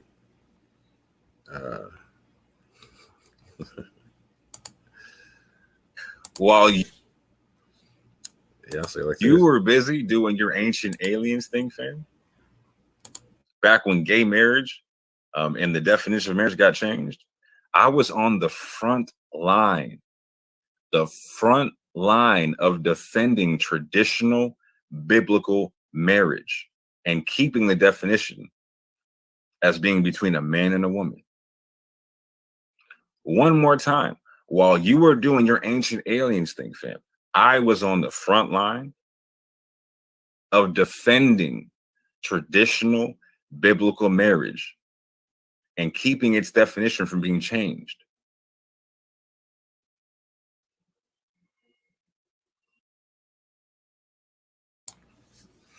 Yeah, I'm not gonna belabor the point too much more anymore because I'm already 3 hours deep, man. I didn't think it was going this long, but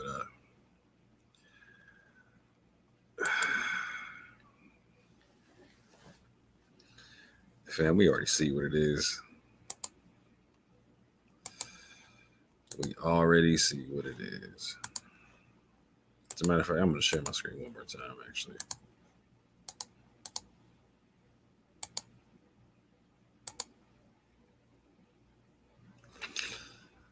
Did Dante support ancient aliens or did he support traditional marriage? There's no evidence to the latter, but a lot of evidence to the former, yeah.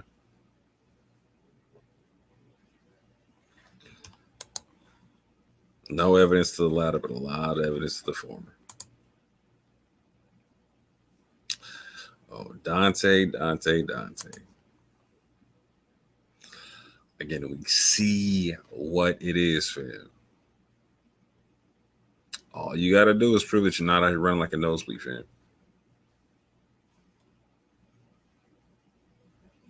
That's all you got to do, fam. But again, we see what it is. We see exactly what it is. Hey, punk.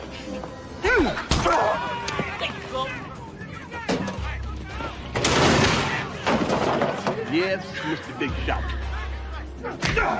Fuck! Yeah! Come on, punk!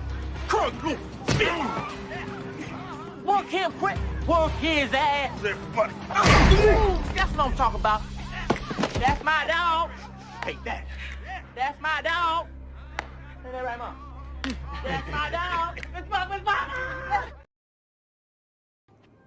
Punk. Man, y'all busters can't catch me. Man, y'all need to All right, guys. Hey, who that was that? Who's gonna get you? We not good.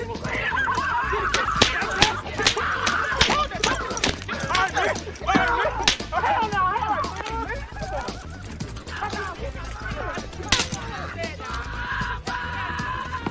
You ought to be throwing about that shit. Stop running like little Chris, fam. But with that, I'm gonna let y'all go because it's been a long one. I apologize for making it this long. I should have been at least an hour less. At least an hour less. But it is what it is. Better be thorough than not. Better to be thorough than not. But with that, family, I'm going to remind people of the debates that your boy's been running from for over a year, and some recent ones at that. And I pray y'all have a good one. And I say peace and love. Let's debate. I ain't scared of none of y'all. I ain't backing up for none of y'all. Going in on every one of y'all. Hot punch for Draco. I'm about to let 100 off. Let's debate. This where the stars shine bright. It's time to decide where your side of the line is. This is our life, so please be reminded. Everything you say, we will rewind it. Highlight your soundbite when we find it. Hindsight, your eyesight is not blinded. My life and timeline, a real diamond. To go find you someone to co-sign. It's on sight, you low life with no light. And I don't write, just go with your neck bow tight. And there's no light with every day they go by. And I don't mind being the guy that you don't like. In high demand, I supply the web. I'm a fly guy, no spider web. You see a flight of stairs, there's an idol there. They won't work for life, but they're higher death. But I'd rather listen to my higher self. Meditate and take me to a higher realm. If the education board diagram give me funny feelings in my diaphragm. And the medication full of fire ants. Council culture, counsel your entire camp. Lead by example, they responding to me, reading every letter like an eye exam. My descendants sing entire hymns. My ideals cry from the highest tier. Drug addicts weeping, that's the highest tier. But there's a need for knowledge, that's when I hype here. And they do not teach us in college, they make us an offer and see we compete with the scholars. But we are not bothered by mammon, it's all in the fan. Just imagine the famine affecting your family. Global pandemic infecting your family. Satellite image can't pick up humanity. Newer technology, purpose abolished to growing the flowers organically. This where the scientists intersect with desiredness, intellect and the dialect. Like upgrade biotech, and we ain't even read your bio yet. You way up there, nose bleeding. You done make it to the postseason. I beat you, it wasn't close neither. Now I'm back to hunt you like your old demon. Your entire premise worn out like old sneakers, blown out like old speakers, thrown out like old leaders. Pay attention what the soul teaches. Now that the price of gold cheaper, but the gold deeper this season for. Let's debate. I ain't scared of none of y'all. I ain't backing out for none of y'all. Going in on every one of y'all. Power points like a Draco. I'm about to let 100 all. Let's debate. Nigga is lit in the ashtray. I'm outside with the savages. Affiliation of intelligence. Whole team gold medalists. Perfect combination of the elements. The champion remain anonymous. Post-apocalyptic catastrophic population. They become the scavengers. We got a Bible crew. That's a tribal group. But with the old and new. And if they only knew that the new is old and the old is new. But the youngest knows what the old is new. Doesn't matter how much love you show them from your heart, they cannot never stand aside of you. Yeah, don't you wanna tell the truth for one singing like that would be very polite of you. Yeah, this alternate current too powerful for them to listen. I am here to enlighten you. Military-minded tanks on the ground, make sure that your argument fireproof. Political plug, government rebel, they blaming it on Tasmanian devil embedded inside the minds of the country's community elders. Feathers of my yacht get heavier every year. Yeah. We just keep getting better every year. Yeah. I just wanna make it very clear, make you disappear like you would never hear. Yeah. And it's still good versus evil. And I OD when a G move. The U2 screen dangerous. They'll take advantage and mislead you. Got your third eye open, me too. Parallel universe, see through. Spirit molecule, take a deep dive in that gene pool. I'm the vessel the Almighty speaks through. Speak to anyone that seek to. Knock me on my feet, I defeat too. I need peace too. I gotta eat too when I see food. And I still kick it with my day ones. Black melanated got us A1, A9, Trayon, State Farm. We in solar system making space form. Stay calm when they calm, they arm and they palm, napalm, explode on them, cut them up like a lawnmower, unload on them like a gun on them, but not the one with the baton on them, not the one who only feeling important when they rockin' Louis Vuitton on them, not the one who turned it back on God and forgot what he done for him. Season 4, rare form. Let go. Rio. In this life I earned it. No white man, no black man, no Jew man gon' stop me or block me or mock me. Just watch me, I came back like the Mach D. Harder than government block cheese. Push button, no car keys. This art form is a part of me. This world so cold, my heart freeze. Unthaw me, Lord. Even when I didn't realize it, you still saw me, Lord. My prayers that the brotherhood can get on one accord. Cause we cannot afford anyone sowing seeds of discord.